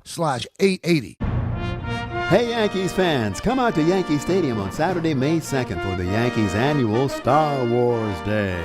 Enjoy special appearances by some of your favorite Star Wars characters, and the first 18,000 guests in attendance will receive a Max-free Mandalorian bobblehead. Get your tickets now for Saturday, May 2nd, Star Wars Day at Yankee Stadium. For tickets, visit yankees.com/tickets. And may the Force be with you. This is the Michael K. Show. All I've seen over these years, let's make things great for the players. Let's give the players everything they want. And they deserve to have great things. But the extra little things like, well, let us grow our hair longer. Can we have beards? Well, then win me a championship. Because if I'm going to move away from the Yankees and what the Yankees stand for, then I'm going to need something back from you. The Michael K. Show. Weekdays at 1 on ESPN New York and streaming live on YouTube. Hi, this is Chevy, managing partner at Precision Solar. If you're looking at solar in New York, New Jersey, or Connecticut, here's what actually matters. Real numbers, honest answers, and a team that handles everything. We manage the entire process from start to finish. Designs, approvals, installation, and even a brand new roof if you need one. We don't sell you more than your home actually needs. Just smart systems designed for long-term savings and predictable energy costs. Visit PrecisionSolar.com to schedule your free home assessment. Precision Solar, built to perform for decades. And now let's take a look at the traffic with Brandy Scott. Thanks so much, guys. Still looking pretty good over at the Whitestone Bridge heading into Queens. We've got the Mets home tonight over at Citi Field. Expressway southbound keeps you quiet, approaching Northern Boulevard. Grand Central eastbound heading over to the stadium. Some pockets of delays backed up onto the Bronx and Manhattan legs of the Triborough Bridge. Still have this huge issue in the Bronx. Deegan southbound right after the Mosholu, cleaning up a crash involving a flipped over box truck. Still have 2 lanes out. Traffic at a standstill there on 87 in Yonkers from the Cross County. Northbound bumper to bumper with everybody stopping to take a look, causing heavy delays heading over to the outbound George and Cross Bronx from Grand Concourse. Inbound George about 15 to 20 for both the upper and lower decks. Outbound Lincoln and Holland Tunnel's a half-hour ride. This report is sponsored by Mothers Against Drunk Driving. For victims of drunk and drug driving, your grief is unique, but you're not alone. You always have a place at MAD. Visit mad.org. I'm Brandy Scott on 880 ESPN New York. After wanting one for years, Kevin is finally enjoying his new hot tub. This is the life. He worked with Empower to help him get good at money, so now he can be a little bad. Oh, no, not my phone. Oh, Kevin. Kevin's phone may be in hot water, but his finances aren't. Invest well, live a little. Start today at Empower.com. Progressive knows sports brings people together, but you gotta feel bad for people who don't even get it. Some people will never know what it's like to see their favorite team's hopes decided by a ping pong ball to draft the next superstar. Or not. I mean, sure, it's silly for your happiness to hinge on the success of a 20-year-old entry-level employee, but you just can't help yourself. The stress is exhilarating. Progressive can't bring people together like the draft, but we can bring your home and auto insurance together with a bundle. So switch and see if you could save hundreds. Progressive Casualty Insurance Company, affiliates, and other insurers not available in all states or situations. Well, it's important to talk about. I don't know if Don paid attention yet, or if Don has a sponsor coming back. The NFL draft is tomorrow night. Well, it's a read. And New York is on the clock. The Jets pick 2nd and 16th. The Giants pick 5th and 10th. And Rick DiPietro and Dave Rothenberg are breaking it all down live. You don't know. Join ESPN New York's Couchcast, their second screen, or your second screen for the NFL draft, real-time reactions, instant takes, and everything New York fans care about, including Knicks-Hawks Game 3.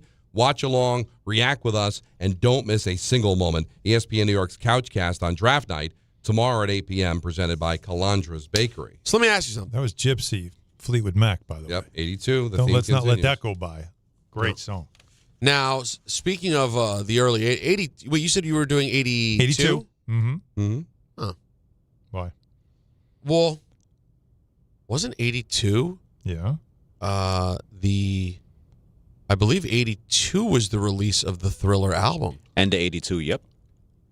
I thought it was 83. No, that's when the Thriller single came out. But the album came out in 82. That's an 82. So, obviously, the movie Michael comes out this weekend. Mm-hmm. Tickets are selling out everywhere. And they did for the Whiteboard Wednesday, which you can go look at on the ESPN New York app. Yeah. They did favorite Michael Jackson song. Now, there was 6 listed, right? 8. There was 8 listed, but the 8th was write-in, correct? No, that was a 9th. So that's a 9th. Yeah, how about you just pipe down over there? You're getting it all wrong, okay, Alan? You're right. I'm going to lay out. Just lay out. I'm going to lay out. All right, here's what they had it. And admit, guys, obviously these aren't the best of the best. They're singles. They're hits. You could have done 15. There's bad. I mean, what a terrible. I mean, I know, listen, I get why Jake put it there because he's, I don't think it was Jake. No? Who was it? Not our Anthony? Jake. Other Jake. Montgomery. He's usually in charge of He Whiteboard did it. Wednesday. Yeah, he always okay. does. It wasn't his handwriting, but I assume it was his doing. Okay. So you have bad, repulsive. We're not even considering it. Right. Mm-hmm. You have beat it. Again, once you're an adult, stop it. Yeah. You're not even considering It's it. it's tricky. Excuse me? You want to know? Oh, boy. Can you not? See, now Can you don't be a child, for Christ's wait sake. a second. He never does this. No, I interrupted a music thing with something inappropriate. Is that wrong? I'm sorry. I thought this was the No, show. we don't do that on This the is show. the show. That's the show. Okay, Anthony's so joining in. So, yeah, you don't have... Very proud of you, Anthony. By the way, you know what the new 2 names are under Beat It? John and Dave. That tracks. It totally tracks. I mean, just nothing. Just they could have just put white out under the thing. Third, finally a hit we can have a conversation about. Billie Jean. Yep. I'm fine. That's fine. We can always have a Have to have that. The fourth one is enough that I'm not saying I call HR, but I have a conversation about whether Jake should get his next paycheck. Oh, no. Black or white. Oh, God. Jake, please. We have limited time in our lives. When I tell you the write-in one that I had, this is already All embarrassing. right, now there's back to another respectable one. What do we got? Don't stop till you get enough. That's a good one. Very good. Man in the Mirror. I'm okay with. I'm okay with that. That would be It's a beautiful song. in my top 5. Yeah. And I get it. It's a beautiful It's a wonderful song. Rock with You. Again, I'm fine with it being there. Fine with it being there. Smooth Criminal. Love that song. Great song. I mean, to me, it's like more of a video and experience than I want to listen to the song every day. But it's a good song. And then then Thriller, which is I mean, it's Thriller. If it's not Halloween, I'm not usually cranking Thriller. It is. I like, and the Vincent Price thing is kind of cool. And it's the greatest music video ever made. So it's across the land. Wow, Alan. Mm-hmm. Not bad. His Vincent Price. And then there's the write-in. Human Nature was written in. Excellent. That was my write-in. Well, by the way, beautiful handwriting on you, Jake. Yeah. Oh, really? Yeah. Thank you. By the way, Gina. Okay, Gina. What does she have? Blame It on the Boogie. Okay. Pretty sure. Is that a Michael song or a Jackson 5 song? Either way, I appreciate it. Yeah, there's you can include Jackson 5. I did not say. Remember the Time? Was That's that me. you? That's me. Alan Hahn. How can Remember the Time not be even listed? Oh, here's a good one. Kyle wrote in Off the Wall great song. Come on. The song Off the Wall is amazing. Come on. And then, of course, one that no one's going to argue with a pulse, Andrew wrote in PYT. Oh, yes. Pretty young thing. Yeah. We should have done away with Beat It, Bad, Black or White, which is just disgraceful. He gone. And included these other ones. Yes. Do you guys have a number one? Your favorite. So yours is what you wrote in? Remember the Time is that or Human Nature are my two favorites. Human Nature didn't get included.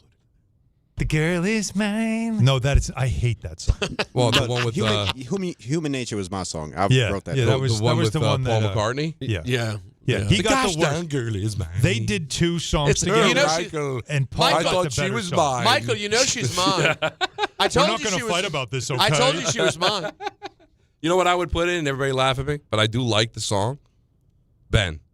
No, I love Ben. What do you mean? Ben, the two of us maybe no more. The only song about a rat. I've never seen. Have you seen the movie? No, I if I did, it was when I was like the It was a 4:30 TV movie when I was right? a kid. Yeah. By the way, cartoon. So answer a question for me. It was a TV movie as a kid. Yeah. How did they get him? He was already a huge star. How'd they get him for that? There's got to be a story. He must have owed like a favor the company. Like, well, isn't it also the story of the somebody's watching me and he just does the background? It's no, like, how the that's hell? Quincy Jones' like nephew or something. How the hell? Rockwell. Is that what it was? Yeah, It was his it's nephew. literally like Quincy Jones' family. It's like, how did you get a song where the whole hook is Michael Jackson? How do you land this guy's voice in like the hottest time for him? The whole verse, like, You who were is one that? hit wonder. The whole verse, you go, who is this? And then it gets to the chorus, and you get Michael Jackson going, I always feel like somebody's watching me. And when you're out, you hear it, and you go, is this Michael Jackson? Well, who's the other guy? And he anyways, can't sing, that guy. I cannot choose. I think Michael Jackson is beyond me choosing one song. I guess I would go with forced to pick. Off the Wall feels really good to hear these days. But I also love She's Out of My Life, by the way. Oh, that's you know what? That's tremendous song. Yeah, and how emotional he gets, like he's practically crying. Eddie Murphy did a good version. That's when Eddie Murphy's making fun of him. I do like that song. Jermaine, stop teasing. You know what? I do like that song. Tito, get me a tissue. But listen, I know it doesn't look great, but I like that song though. No, She's Out of My Life is a strong, tremendous song. The whole album. So that's 1972. If it was a day ago. All right, so he's a kid. But there's got to be 16. Very young. There's got to be a tie-in how they're able to get Michael Jackson to sing the song. Now, I will say this, by the way, while Don's looking that up. If I were allowed to include the Jacksons, Shake Your Body Down to the Ground would be in the conversation, too. Dance and shout. Your body down to the ground. It's man, the catalog. Don, by the way, you talk about dozens of songs you could choose from. Unreal. Between him and the five, it's crazy. I will say the movie, I think, it doesn't look like it's some sort of like deep, hardcore look. It is a little whitewashed. Looks apparently. whitewashed. They took out some of the stuff that people were like, oh, what about this, though? What about that part of his life? Well, yeah, We're not gonna talk and about people have commented about that. His daughter's come out and said she's not interested. Well, it is a family the rest vehicle, of the family right? support. So the rest of the family's in. Mm-hmm. His daughter is not in. Blanket was at the premiere. Mm-hmm. His daughter is not in Paris. And I saw at the premiere, Janet was not there either. Those are two big ones to be missing. Yeah. In Janet and his daughter. Yeah. Those are kind of important ones. Yeah. But it still looks interesting. I'm seeing. I'm just being honest. Potentially entertaining. Oh no, the kid Jafar, the nephew who plays him, looks unbelievable. I'm seeing it. Just a quick glance of why he did it. It probably just because I think he was into the story. Was just into what it was going to be. Because I guess the theme song is performed by Lee Montgomery, but Michael Jackson sings it at the end of the movie. So I guess it's in the movie, sung by somebody else, but then he sings it. He recorded it in October of 1971. It hit number 1. It also got him a Golden Globe for Best Original Song, and it was nominated for an Academy Award. I think he just saw the opportunity that this is... But and you know what else I think it was? I'm pretty sure I'm not making this up. I think as a lonely kid, he actually also identified with it story-wise. To make a friend with a rat. This person who's friends with an animal. Yeah. I think I heard that too. That he was like, was into it. But by the way, that's why he loved The Wizard of Oz. Is he loved at that time getting to play a character He was Scarecrow and covering his face and being hidden the whole time because he was already going through this not liking how he looked phase as he was getting older. Yeah. And so he was really into playing Scarecrow for that exact reason. Interesting. Also, you remember there's a big E.T. tie-in with Michael, too. Oh, yeah. Yes. And like there's a whole version of E.T. that I have on vinyl with him like reading the story. Interesting. Yeah, he was obsessed with and that you open up the jacket and it's him with E.T. Yeah, he was definitely obsessed with that. He was into E.T. that Michael. But I'm gonna try to get a ticket this weekend. I think it's gonna be one of those sing-along experiences where you think the theater's going to if you go to the right theater? I think it's going to be no. My prediction is if you go like this weekend, if you're among the people who go like the first weekend, diehards, I think it will be singing every song. Like the whole theater will be rocking every song. Because this is a new thing now. It started with Bohemian Rhapsody. Right. And they had the Springsteen movie. Now you're going to have the Michael movie. But the Springsteen one was more nuanced, wasn't it? Wasn't that like a real biopic and like kind of a more specific thing? Right, more of a life story instead of concert Where stuff. this feels like it's going to be building to the concert parts, and then you're like going crazy when you get to the concert. And the fact that the kid looks so much like him kind of makes it look like it's awesome. Let's go to Darren in Newark. You're on ESPN New York. Darren! Hey, what's up, guys? What's going on? It's all Hey, Darren. All right. Hey, listen, before I get to my Yankee point, can I just go one Michael Jackson song? Go ahead. That you didn't mention? This Hotel. I know that's the Jacksons, but they didn't actually sing on the song. Only Michael wrote it and Michael sang it. You know the song I'm talking about, right? Honestly, I despise that song. I hate it. Wait, well, I love that song. I've heard it. I'm like, this is such an awful song. I don't know it. I don't think I know it either. And it was a hit. It was a hit. Sing it for us. It's called Heartbreak Hotel. It's AKA Heartbreak It's not. Hotel. I don't like it. But listen, music is all preference. AKA But I don't know if Jacob can find a little bit of it. But I'm not a fan. Love that song. All right.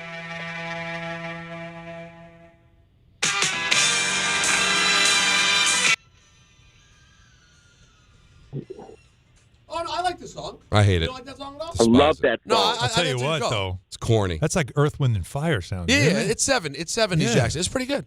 I don't mind that. Yeah. I never heard that. Quick Yankee point. Yep.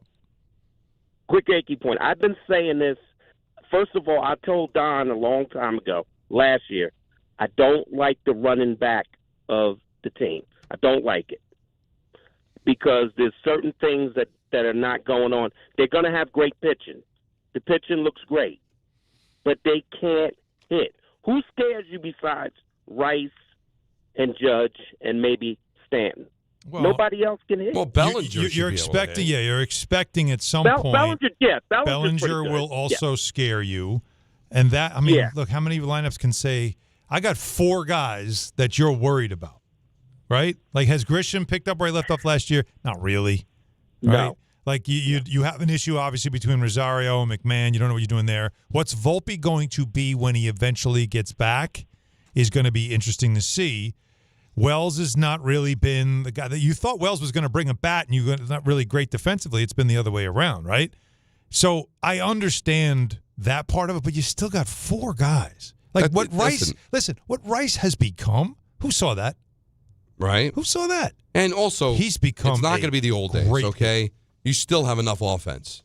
I know it's not the circular lineup they talked about back in the day. No, but you got guys that still can very get you good. runs, and if you have a pitching staff that you think could be as potentially dominant as this pitching staff when they get healthy, then I think you do have it. All right. Heavy on the calls when we come back. We got Bill, we got Benny, we got David, we got Bobby, because at 6 o'clock we got ENN, and then right into Mets and the Twins. But, Alan, tell me about Amazon. Yeah, because if you have a small business, you need to listen up right now, because in New York, every block is a business. Every minute counts, and Amazon Hub Delivery lets you earn extra revenue from the business that you already run. See, you and your staff can deliver packages right in your neighborhood on a schedule that works for you. Does this sound interesting? It's a smart way to keep your hustle going, bring in more revenue, more visibility, and staying connected to the community that you already serve every day. See, at Elaine Services Dream in Washington Heights, Elaine says tax season keeps her busy from January through April, but values the extra revenue from Amazon Hub Delivery that helps her manage expenses during the slower summer and fall months. Getting started, it's easy. No delivery experience, no long-term contracts, and most of all, no startup costs. New York local businesses, you need to listen up. Ready to make your next move? Visit Amazon.com/hub delivery. That's Amazon.com/HUB delivery. The Knicks. Bridges, far side baseline, pull-up jumper, missed it. Atlanta wins. The Hawks. Atlanta comes in and highway robbery. They steal game 2 to even up the series. The NBA playoffs. This shouldn't keep happening, and I think that's the biggest concern I have. Am I worried they're going to lose a series? No. Game 3 coverage gets underway Thursday night at 6 on 1050 ESPN and the ESPN New York app. Life is motion, but for Jaime, debilitating pain in both hips brought everything, including family time, to a halt.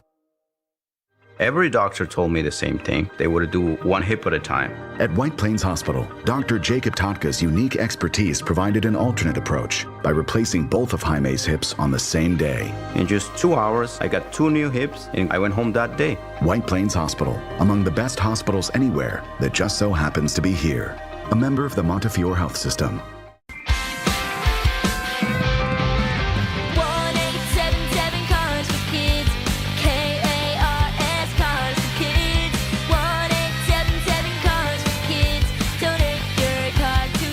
Call 877-CARS-FOR-KIDS to reach a friendly live agent. Donation is super easy, and your car can be picked up as soon as tomorrow. Call us now or go to carsforkids.org. Donate your car today. Did you know you can donate real estate too? Mornings with DiPietro and Rothenberg. This trade was highway robbery. Dexter Lawrence, I think he'll be good for Cincinnati. You save so much money. You move on from a guy that didn't want to be here, coming off an awful season. You got the 10th pick in the draft for this guy. For an unhappy non-quarterback coming off a very down year, sign me up every single day. DiPietro and Rothenberg, morning 6 to 10 on ESPN New York and streaming live on YouTube. Hey, it's Alan Hahn. Rings End is your locally owned Benjamin Moore retailer. They're your store for quality with a full line of brilliant and durable Benjamin Moore paints. They're your store for inspiration with thousands of colors and a variety of sheens. And Rings End is your store for expertise with one-on-one advice for contractors and homeowners. Insist on Benjamin Moore paint from Rings End because the gorgeous color you love can't be matched in another brand of paint. Chris Carlin with you. Glad to be joined right now by Taylor Canfield. He is the U.S. Sail GP team driver, and we are all getting ready for the Mubadala New York Sail Grand Prix coming up at the end of May. Taylor, how we doing? Yeah, we're excited for the home event in New York, and can't wait to be there and racing in front of all the fans. Tell us why fans should be excited for the Mubadala New York Sail Grand Prix. The racing is just so exhilarating coming in and watching it from the storyline of Governor's Island and in front of the Statue of Liberty, racing in one of the biggest, most amazing cities in the world. I'm getting the goosebumps just talking about it. And these boats are the fastest boats in the world, racing with the best sailors in the world. It's really cool, and it's going to be so electric in New York. And it's our home event this year, so we're pumped. We are pumped as well, Taylor. We appreciate your time. He is U.S. Sail GP team driver Taylor Canfield. We're looking forward to the Mubadala New York Sail Grand Prix coming at the end of May. Taylor, thanks. In today's fast-moving job market, staying ahead means keeping your skills sharp.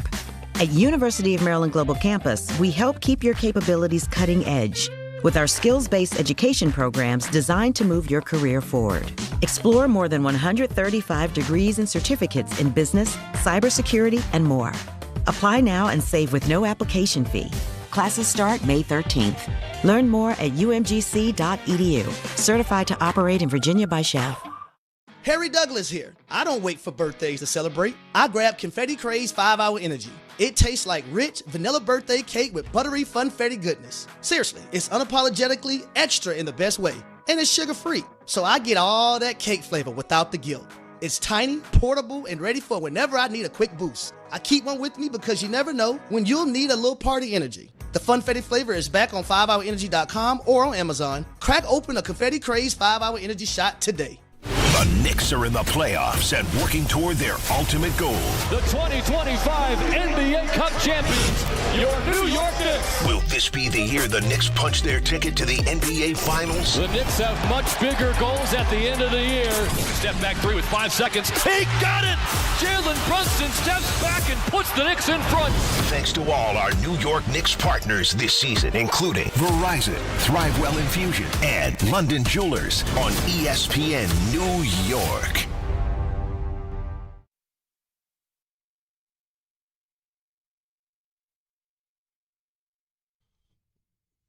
Quarter flash. Yes. Great job with the 82 stuff, Jacob. Really, MVP stuff. Before we get back to the phone calls, killing it. I'm going to give you an example. I'm not going to name the place. It's not. I Clixies. You know, I met so many fans there last night. I met a couple of buddies to have dinner and watch some of the games. My friends, Phil and Sam. Hopefully, they're listening. Sure. And it's a great place. Shout out to the people that came over and said hello. There's like 50 TVs. It's all over. It's great.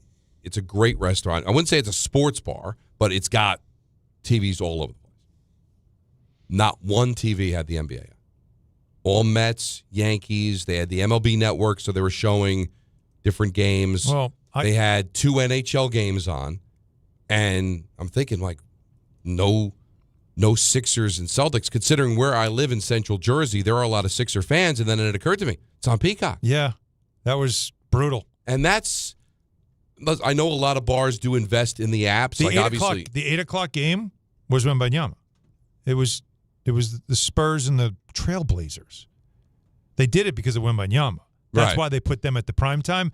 But I'm thinking to myself, there's no one on the East Coast watching this game. Nobody. And Sixers, Celtics, you would have had eyeballs on that. But game. like bars, I think bars would invest in Amazon. They'd have to for Prime because of the Yankees. Yeah. Can't be a tri-state area bar and not have Yankee games on. And it's a lot of them. But are they gonna get Peacock for the random NBA game? Probably not. I think this was a one-off type deal. I can't imagine you're going to get any more of that because by the time you're done with the first round, you're not going to need it. No, I understand. But there's a night where, let's face it, in a lot of bars, a lot of places, the NBA is going to lose the face-off, right? Because you go to a bar, they had Sabres Bruins on, they had Canadians Lightning. By the way, that's the series. Oh my in the first God, round. that series! They're beating each other up. It's 1-1. Both games went to overtime. Phenomenal stuff. And so you're going to lose. So there's a big sports night and at a nice place that people Don, you're not going to watch it. Adam Silver will tell you we had our largest audience viewership season ever. No, I get it.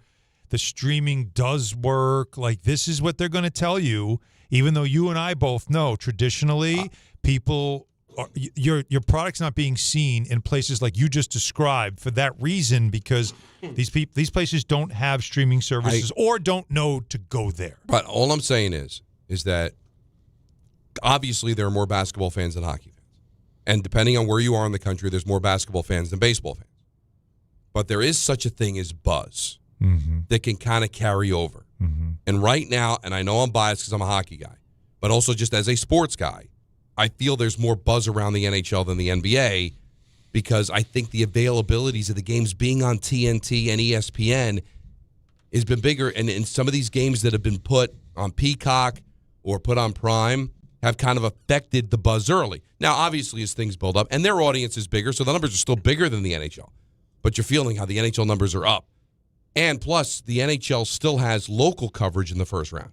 Yeah. So when ESPN shows you that Penguins Flyers did 2.1 million, that's not even counting the people that are watching in Philly and Pittsburgh because they're watching on the local channel. Yep, most of them are. Which means those numbers have a chance to be even higher once we get to the second round.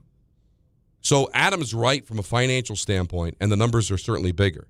But you don't ever want to lose face-offs. You don't ever want people to say, I'm not feeling a buzz for the NBA. I'm feeling more of a buzz for something else. Yeah, or just that could hurt you long term. I didn't know that game was on last night. I didn't know that was there. And then you get a viral moment where there's like a major, like honestly, nationally, hitting his head on the floor. That's a viral moment. But nationally, exactly. Or just look at the Knicks Hawks series from a national perspective. Game 2 was way more interesting than Game 1. The way it ended, the comeback for Atlanta, like for neutral fans around the country. Yeah. the NBA caught a break because that was the game on NBC. If that had been the game on Prime and Game 1 was on NBC, it would have hurt them because the better game would not have been seen. Well, check this out. So Saturday's Game 4 is back on Prime. Game 4. Just by Prime the way, only? now it won't. Now that will not be an elimination game, regardless of what happens Thursday. So you take away the sting of this could have a sweep game. That would have been one where everybody wants to see. But Game 5 is Tuesday, and Game 5 now becomes a game where it's like, okay, that could be an elimination game. And that game is, by the way, at 8 o'clock. 8 o'clock NBC. So NBC took that game and left the Game 5 Celtics-Sixers, which, again, last night was on Peacock. You cannot put a potential elimination game on Peacock. ESPN gets it. That's a 7 o'clock vehicle. You know what they say about elimination on Peacock? Yeah. Don't do it. You can't do it. Something with block. Something with block. We'll go to Phil in Brooklyn. You're on ESPN New York. Mm-hmm. Yeah. Don, real quick about the list. Two suggestions. One is Willie Randolph getting fired the way he did. Again, that's a big. I was going off field. I wasn't going with baseball decisions because then I could have a completely different list. Oh my God. But yeah, what they did to Willie was embarrassing. Yes. And the second one I was going to suggest is the way they had the Ryan Church's concussion, making him basically walk from New York to Los Angeles with a concussion. No, well, yeah, the fact that they let him fly. Put him on the plane, right? But I disclaimed it by off the field Not stuff. player related. Yeah, because believe me, that list is way more extensive, for sure. Let's go to Benny, Coney Island. You're on ESPN New York. Benny and the Jets. Hey, good afternoon, good evening. How are you? Don, Hahn, Rosenberg. Hey, real quick, I wanted to share an interesting statistic. Back in 2002, when the Mets lost their 12-game losing streak, the New York Jets, that's the last time that they won the AFC East Division with Herman Edwards as the head coach and Chad Pennington as the quarterback. I did see that on X earlier today. Kind of interesting. So if you're suggesting that now the Jets are going to win their division in 26, I'm sure the Patriots are going to have something to say about that. You think that number holds up? How about this stat? Number of teams to lose 12 straight before the Mets, 138. Number of teams that made the postseason after losing 12 straight. Zero. Oh, it's 0? Yeah. 11, we had the 11, there was 1. 51 Giants. Now it's nobody. But, again, that stat's kind of skewed by the fact that a lot of that stats came from you had to win the league, then you had to win your division. Now you got 3 wild cards, so it'll happen. It is easier to do it. Right. Jay in Atlanta, you're on ESPN New York. So, you guys have been together now for what, a year and a half-ish? About almost 2, right? No. A year and change. A year and 4 months. It was January 6th, Yeah. so a year and 4 months. That's what I just going on said. 5. A year and That's 4. a year and a half because we had the soft open in December. January, February. We did do the soft open. April. It was a week soft but open. that's the point of the 1 soft week. is that you don't mention it. Oh, you don't? January, I never February, mentioned March, the soft. April. We don't bring up the soft. A year and 4 months. Year and 4 months. So, what is the most interesting thing y'all learned from your new addition, Allen? I've listened to Allen since the Bart days. I want to know what you guys have learned from him that you didn't know before. That kind of shocks you guys. Closet freak. Whoa. Hold on. When you just said that really sounds specific. Yeah. Well, because how many times have we heard bolt the door? All that. He's active. A fiend, you mean? Yeah, You mean I'm in love? Yeah. Is that all that is? When the doctor asks, are you sexually active, he actually takes out a pen and a different color ink to check yes. Yeah, he wants the doctor to know. He has to give him very specific details. I love my wife. I thought you were. I thought you were. That's a drop, by the way. I was going to say just being a freak in general. Yeah, well, that too. But he's just like I wanted to lean into the allegation. That's what he comes off as so normal, and he's a deeply strange individual. Anthony Pusick has a stat. The New York Rangers and New York Islanders have won games more recently than the New York Mets. No. Yes. Give me the dates. The 7th was when the Mets last won. They beat the Diamondbacks. That was the 4 in a row, right? The Islanders won on the 9th. The Rangers won on the 15th. Oh, my God. When did the Nets last win? I bet you it's after that, too. Their last game of the season was what, the 10th? That is horrible. Or the 13th or something? What do we got? That is just a horrifying. They won on the 7th. Oh, my God. But they didn't win after the 7th, the Nets. Stand by. That would be great. What a horrifying No, on the 7th. We'll have to see which game ended first. If the Nets, who were against Milwaukee at home, or the Mets, who played the Diamondbacks. The fact that we are even having this conversation It's is so absolutely It is sad. horrifying. You know what's not sad? What? ENN. No. I knew it. It's next. Don For your ace. Rosenberg, ESPN New York. Hey, this is Jalen Brunson. What's up, Knicks fans? This is Josh Hart. Knicks fans, it's Mikal Bridges, and this is your home for New York Knicks basketball. This is 880 ESPN and the ESPN New York app. There are a lot of reasons why people buy at Ramsey Mazda. It's their selection, it's their customer service, and it's their savings. Lease a new 2026 Mazda CX-5 2.5S all-wheel drive for $249 for 36 months. Start shopping now at RamseyMazda.com. Choose wisely. Choose Ramsey Mazda. Call 833-853-2970 for details. VIN T010-2819. MSRP $33,675. Zero security deposit. Ends 4/30/26.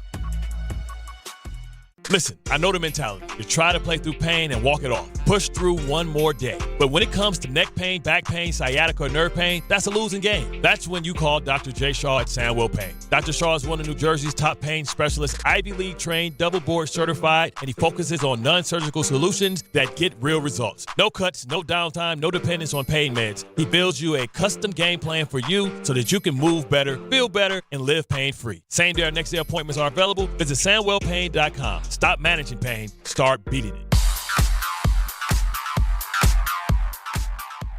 Now let's take a look at the traffic with Brandy Scott. Thanks a million, guys. I hope you have an amazing rest of the night. We've got the Mets home over at Citi Field.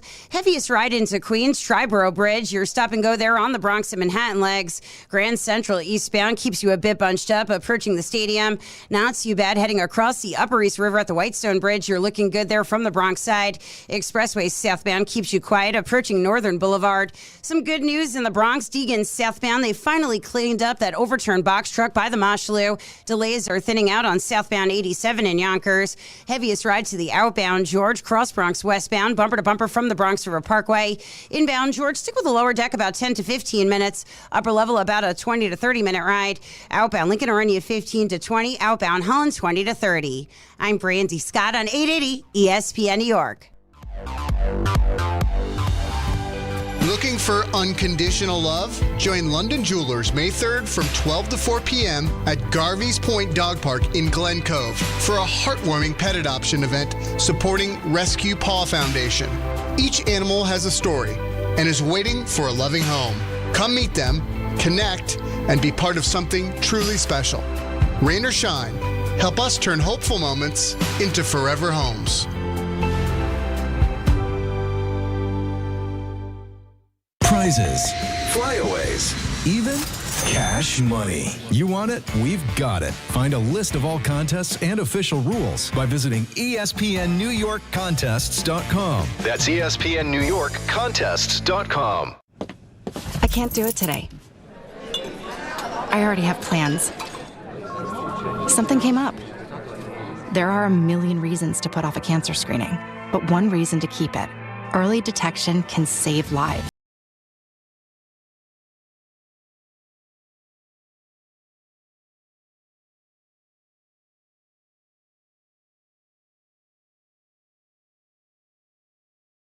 .com/screenings. Hey, sports fans, the ESPN app has all of ESPN all in one place. The ESPN app is your home to thousands of live events, ESPN shows, and originals across every ESPN network and service. And now you can check if you already have ESPN Unlimited as part of your TV package for no additional cost.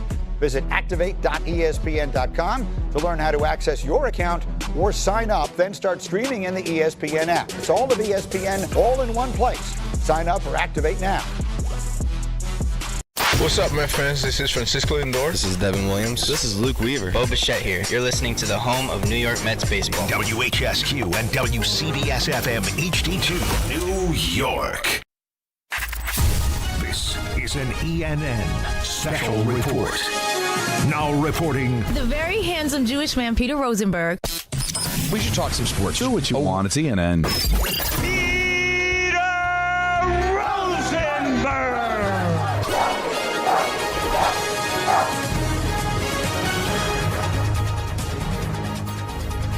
Hi. Welcome to ENN. Ray Rowe. You ever watch YouTube? Brought to you tonight by our friends at Fanatics Fest NYC. And I'd like to start off ENN by saying good evening to all of us. Saying good evening to all of us. I didn't know what he was doing. Yeah, could be anything. Could be anything. He was going to shave the Pusick right there in front of everybody. Tell me that wasn't close. No, because we've referred to it as the Pusick. You mean you think he was about to do something like yeah. that? No. I was like, whoa, where are you going? Good evening to all of us. You have beat it again. Once you're an adult, stop it. You're not even considering. It's tricky. Excuse me? Somebody had, because Peter was talking, he couldn't right, say it. Yeah, no, he did the right thing. Good evening to Don. No, we got to bat it around. It's too cool. We got to bat it around. We got to bat it around. Really just I don't even plan these things. You just lose. Good evening to Don. Smoke it if you got it. To Alan and myself. Now, there was 6 listed, right? 8. There was 8 listed, but the 8th was write-in, correct? No, that was a 9th. So that's a 9th. How about you just pipe down over there? You're getting it all wrong. And I think he threw something else out after that was wrong. I was like, all right, lay out. No, at that point I said, I'm just going to lay out. Yeah, he thought he was helping. That was, yeah. Good evening to Alan. I love my wife. Good evening to myself. Want to know how he puts the man in Manfred? Nobody does. Way too short, way too bald, not my type. This is just total bullshizzle. That was the old one, I believe. Still not the new one. The new one. The new one was walked the line. The new one was borderline off. It walked the line. Oh, by the way, go ahead. Anthony did the work. Of course he did. The Mets' last win against the Diamondbacks was on Tuesday, April 7th. Okay. That game was moved to 4 o'clock because of the weather. Oh! So technically, the Nets won after the Mets won. So we can now officially include the Nets into teams that have won. What about the Devils? Just gonna keep Devils we know have. Devils definitely did. I don't know. Mm-hmm. Yeah, they did. They didn't end the season on a winning streak, did they? They didn't end on a losing streak, did they? Well, they won that I got to check. Yeah, the 12th. You're good. Yeah, there you go. And the 11th. So all right. So just to recap, the winter sports Rangers, Islanders, Devils, and Nets all have won. And the only reason the Knicks aren't included. And the only reason the Knicks aren't included is they're still playing. They're still playing. Yeah. They've won too many times. How about the Red Bulls, NYCFC? St. John's? NYCFC won on the 14th. When was St. John's first round win?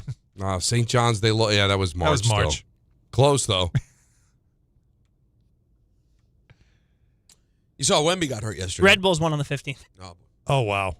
Yeah, the Wemby thing is scary. Face first, right into the ground. So when can you expect to play again? Well, back to Victor. I know it's early, but are you already planning to rule him out or go forward thinking that he's not going to be available for Game 3?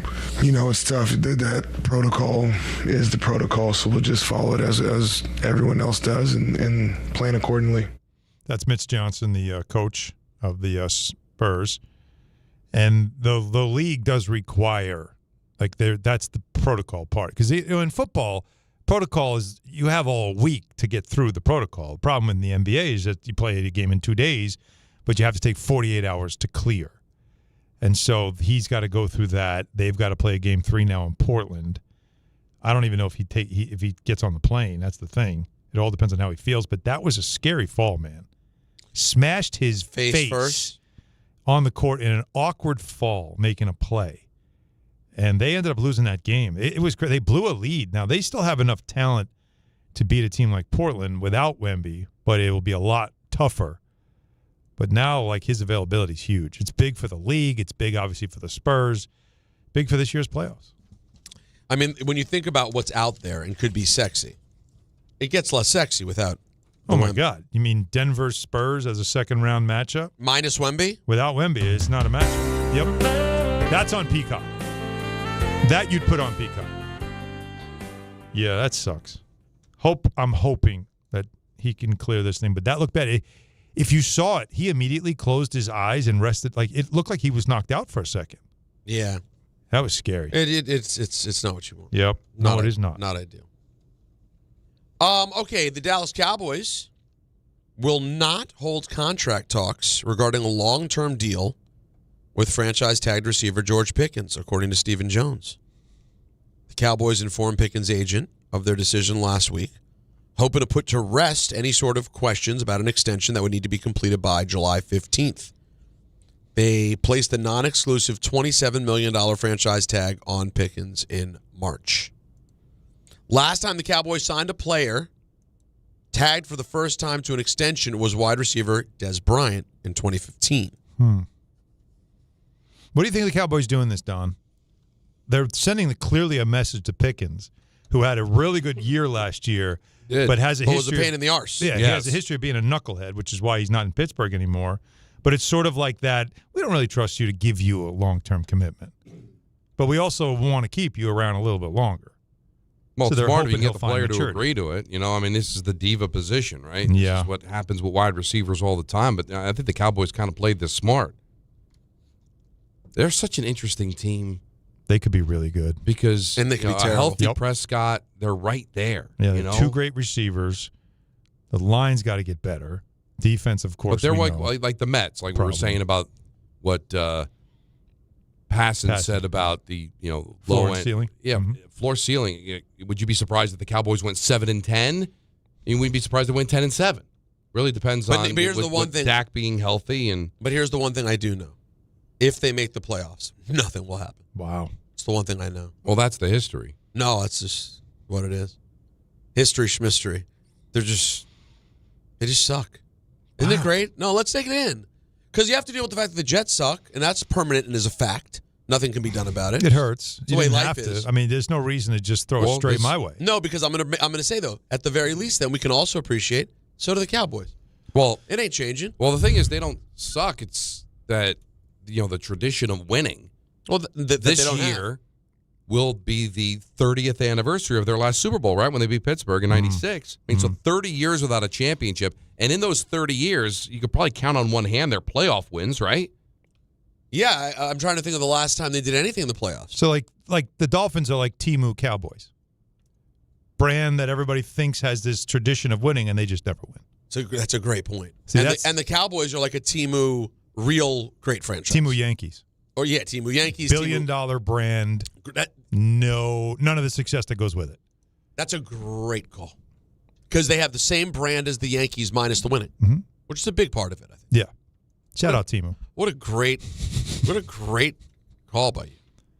I had to get the kick in. By the way, I get a text. I appreciate that. I get a text like this. You know how hard it is to finish the show and not go running out the studio right now to see this adorable. Look at this kid waiting for me at home. So cute. Play it. Play the song. No, don't do it. Actually, I take it back. I loved her first. I held her first. This past January was 30 years. Look at those eyes. Beautiful. Look at those eyes. It's 31 years. They won. That was 95. Yeah, man. 96 Super Bowl, 95 season. So how many times? If it was a day. If they won. To you and me. How about this? What were you doing in 95? That's how long ago it's been. Where were you when the Cowboys were last good? Well, that Super Bowl was January whatever, 1996. I was doing updates on 10-10 Wins. And I was a part-time agate writer / clerk at Newsday. And I was in high school. I drive a Dodge Stratus. You didn't have to do that. Well, I'm just telling the truth. I couldn't afford a Dodge Stratus back then. No. Uh-huh. Yeah. Yeah, it's been a while. Glory days, baby. And I can't say I hate it. No, I know. You guys really love it. I can tell. Well, wouldn't you love if New England? I'm pretty happy with where the Dolphins are. The Dolphins Remember, are the I told you, equivalent, right? The Dolphins are, the line, I'm such a baby, the Dolphins make me cry. The Dolphins made me cry, man. You're going Hootie. I went Hootie, but not because Hootie said because he's a fan of the Dolphins. I said it because I was a fan of the Jets and had to live through some of these god-awful moments against that god-awful franchise and that cheater, Don Shula. I guess you're not a... That Fugazi, unbeaten. That shouldn't even count anymore. He only played like 8 games that year. Stop it. Wow. It was 14. Whatever, not man. Not counting postseason. Yeah, exactly. Put more games now. Well, I love the 8. I recognize the Patriots. even though they lost one. It was in the Super Bowl. Moving right along. We talked about Wemby's concussion. How about this? Portland Trailblazers interim head coach. Oh, boy. Tiago Splitter says he's focusing on the team's first playoff appearance in 5 years as reports swirl around new ownership, talking to outside candidates to replace him at the moment. Tiago Splitter. Just trying to be a pro, Splitter said before the Blazers' 106-103 win over the aforementioned Spurs in Game 2. Going to try to focus on my locker room and my staff to stay and think about basketball. Same way when I got the job and all that stuff was going on. I give him a ton of respect. Number one, the job he did replacing Chauncey when he didn't go into the season expecting to be the head coach, but obviously the investigation happened. Chauncey lost his job. They gave Splitter the job, and he took a young team and got them to learn how to win, developed them into a team that had a winning record. And he's done great. Now, this is the same owner of the Carolina Hurricanes, right?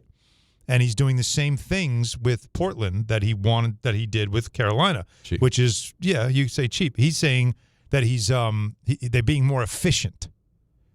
And the word is that they did talk extension with him to make him the permanent coach, and the money they offered him was embarrassingly way below NBA head coach salary standards.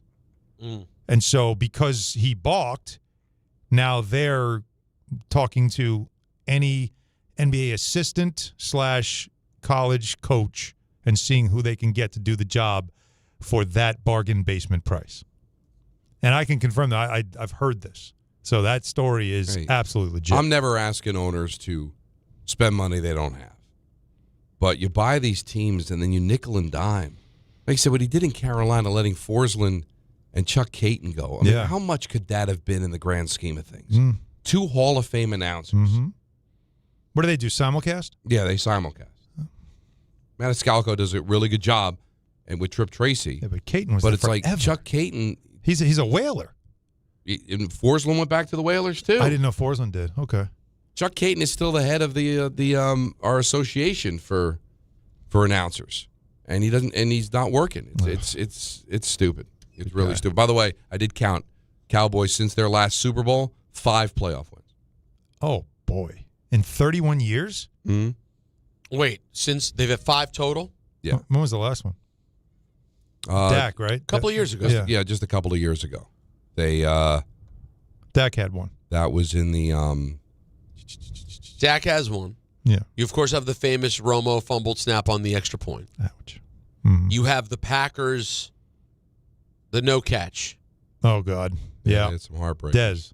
The Dez no catch. Their last playoff win was January 16th of 2023. They beat the Buccaneers 31-14 in the wild card round, then lost at San Francisco in the divisional round. Yeah, they have not been great. They have not lived up to the brand at all as a franchise. No. But they're one of the most celebrated teams in football. They have a huge following, and it's why on ESPN you see us talk a lot about them. Well, because they get clicks. I think Pittsburgh's close, but you see the ratings the Cowboys get. And then, listen, they've been consistently good over that span of time. Yeah. They've made the playoffs, a bunch of times, 3, 4, 5, 6, 7, 8, 9, 10, 11, 12, 13. 13 out of the 31 times. Wait a minute. That's not a lot.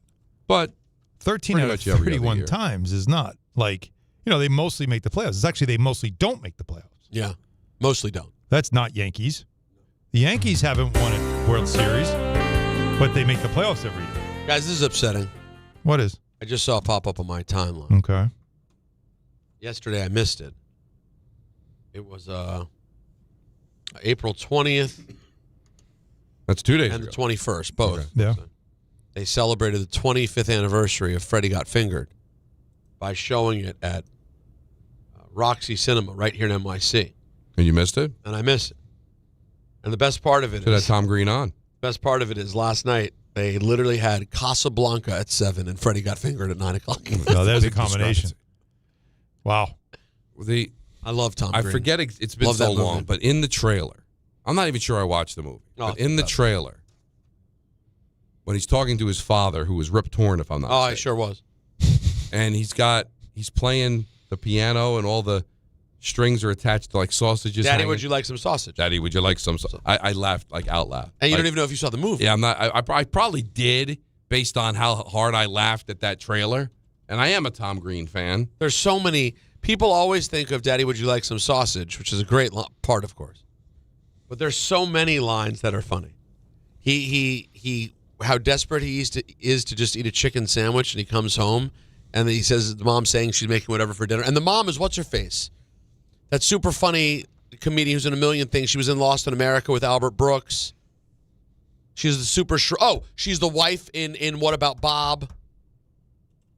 Oh no.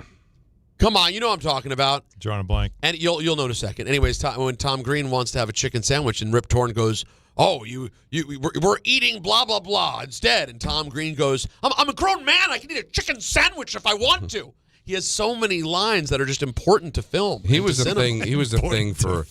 He was a thing for a while. He was great. He in gets Road a job. Trip. He gets a job at a grilled cheese factory. I mean, or cheese sandwich factory, I should say.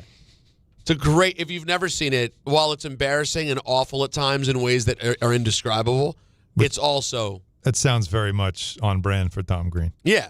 Parts of it, you go, "Oh my God, I have to look away. Like, what this is so bad." Yeah. Find that for us, Jacob. The Daddy, would you like some sausage? Daddy, would you like some sausages? So it's a great scene.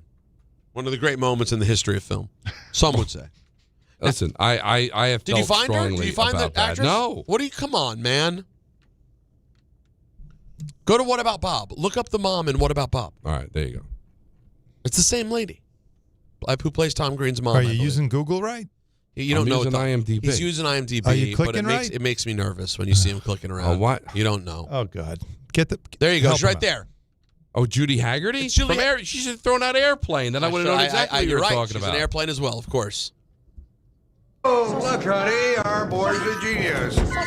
He's rigged a pulley system so he can eat sausage and work on his stupid drawings. I'm being creative.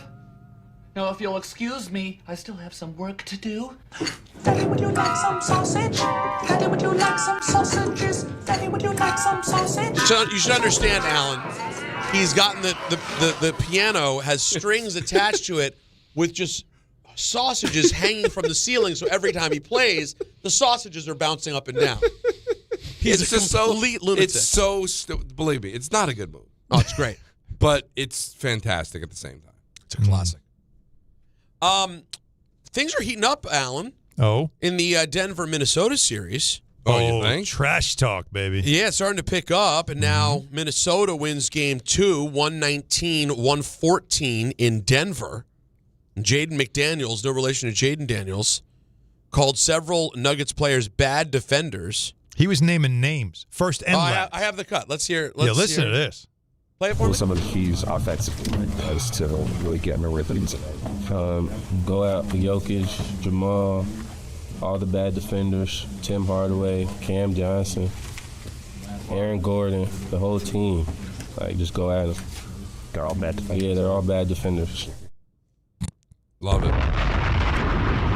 This is it's amazing. The NBA regular season and the NBA playoffs feels like two different leagues entirely. Well, that's why I've always said when you complain about tanking and the regular season, it all gets forgotten because the playoffs are so good that by the time you get to next October, you're not even thinking about the problems anymore, right? Right. Then you're reminded of them by about December. Yeah. But in the meantime, right now, you go from everybody after games are hugging and joking and all that stuff to you get post-game audio like this in the playoffs. It's so true. Phenomenal. It is what you're waiting for all year. Yes. Talk your trash. It's great. Sorry, I'm just a moment. Yeah. No, I don't. I always get confused of what the lines are of things we should or should not say based on whether it's been reported by a quote unquote reputable source. 711.com. 711.com. What's that? That's Bart's thing. Bart would always have, I have breaking news, and I'm like, all right, because he would give us stuff that would come off of like Onion or like, not NBA Central, but NBA Centel. And it'd be wrong. And so I would tell him, you got to, if it's not ESPN, we can't report it. You don't want to be Sports Pickle. So he would say it's 711.com. We use Sports Pickle. Sports Pickle, yeah. Okay. We're investigating. Well, what about when it's front page of the New York Post? Where does that take you? It's I don't know, it's Wawa. Yeah, it's not 7-Eleven. It's probably Wawa. So I'll just Wawa's say, a good one. I'll leave it general. How about this? AM, PM? I'll say this. What? It seems like the New York Post has caught wind of how much traction they were getting from the Vrabel Diana stuff, and they have more stuff that they are now running with. Well, think about it. Because it seemed like it was about to go away, maybe. You get Vrabel up yesterday. Who bought the photos, TMZ or the Post? Post. So the Post. All right. So they're the ones, because they were up for sale and they were waiting for the highest bidder. That's the story behind that. So now they're probably getting more. People are probably dying to tell the story. Page 6 has obtained breakfast. Like you're Page 6 has obtained hard, new photos. New photos. Yeah, but to Don's point, they're sitting at a table. Yeah, it's photos of them having breakfast. So it's almost like we got nothing. We got to keep this story alive somehow. We know was starting to die, here. Right? But again, it's not salacious. It's it was just like them one sitting of their, at a table. I think it might have been their number one story for several days. But at least you had them holding hands. Yeah. Like, this is them just having breakfast. And honestly, it doesn't even look like Diane in the pictures. No, and by the way, it would be totally reasonable for a reporter and a coach to be having breakfast. So it actually, it doesn't have anything to do with it. You should have went the other way. They should have taken the pictures of them having breakfast and then come out with the pictures in the spot. Here they are in the hot tub. Yeah, it's so pathetic. All right. ENN, brought to you by Fanatics Fest NYC. It's coming back to the Javits Center July 16th to the 19th. Aaron Judge, Jalen Brunson, John Cena, so many more. It's the largest sports fan festival in the world. Tickets available now at fanaticsfest.com. Well, this was a lot of fun. Tomorrow, the Knicks, they're back on the table. Oh, boy. The draft tomorrow as well. Oh, yeah. So Couchcast. The Couchcast will be coming up at 8 o'clock on YouTube. So it's a big day tomorrow. And Don and Rosenberg is back at 3 o'clock tomorrow on ESPN New York. The Knicks. Bridges, far side baseline, pull-up jumper, missed it. Atlanta wins.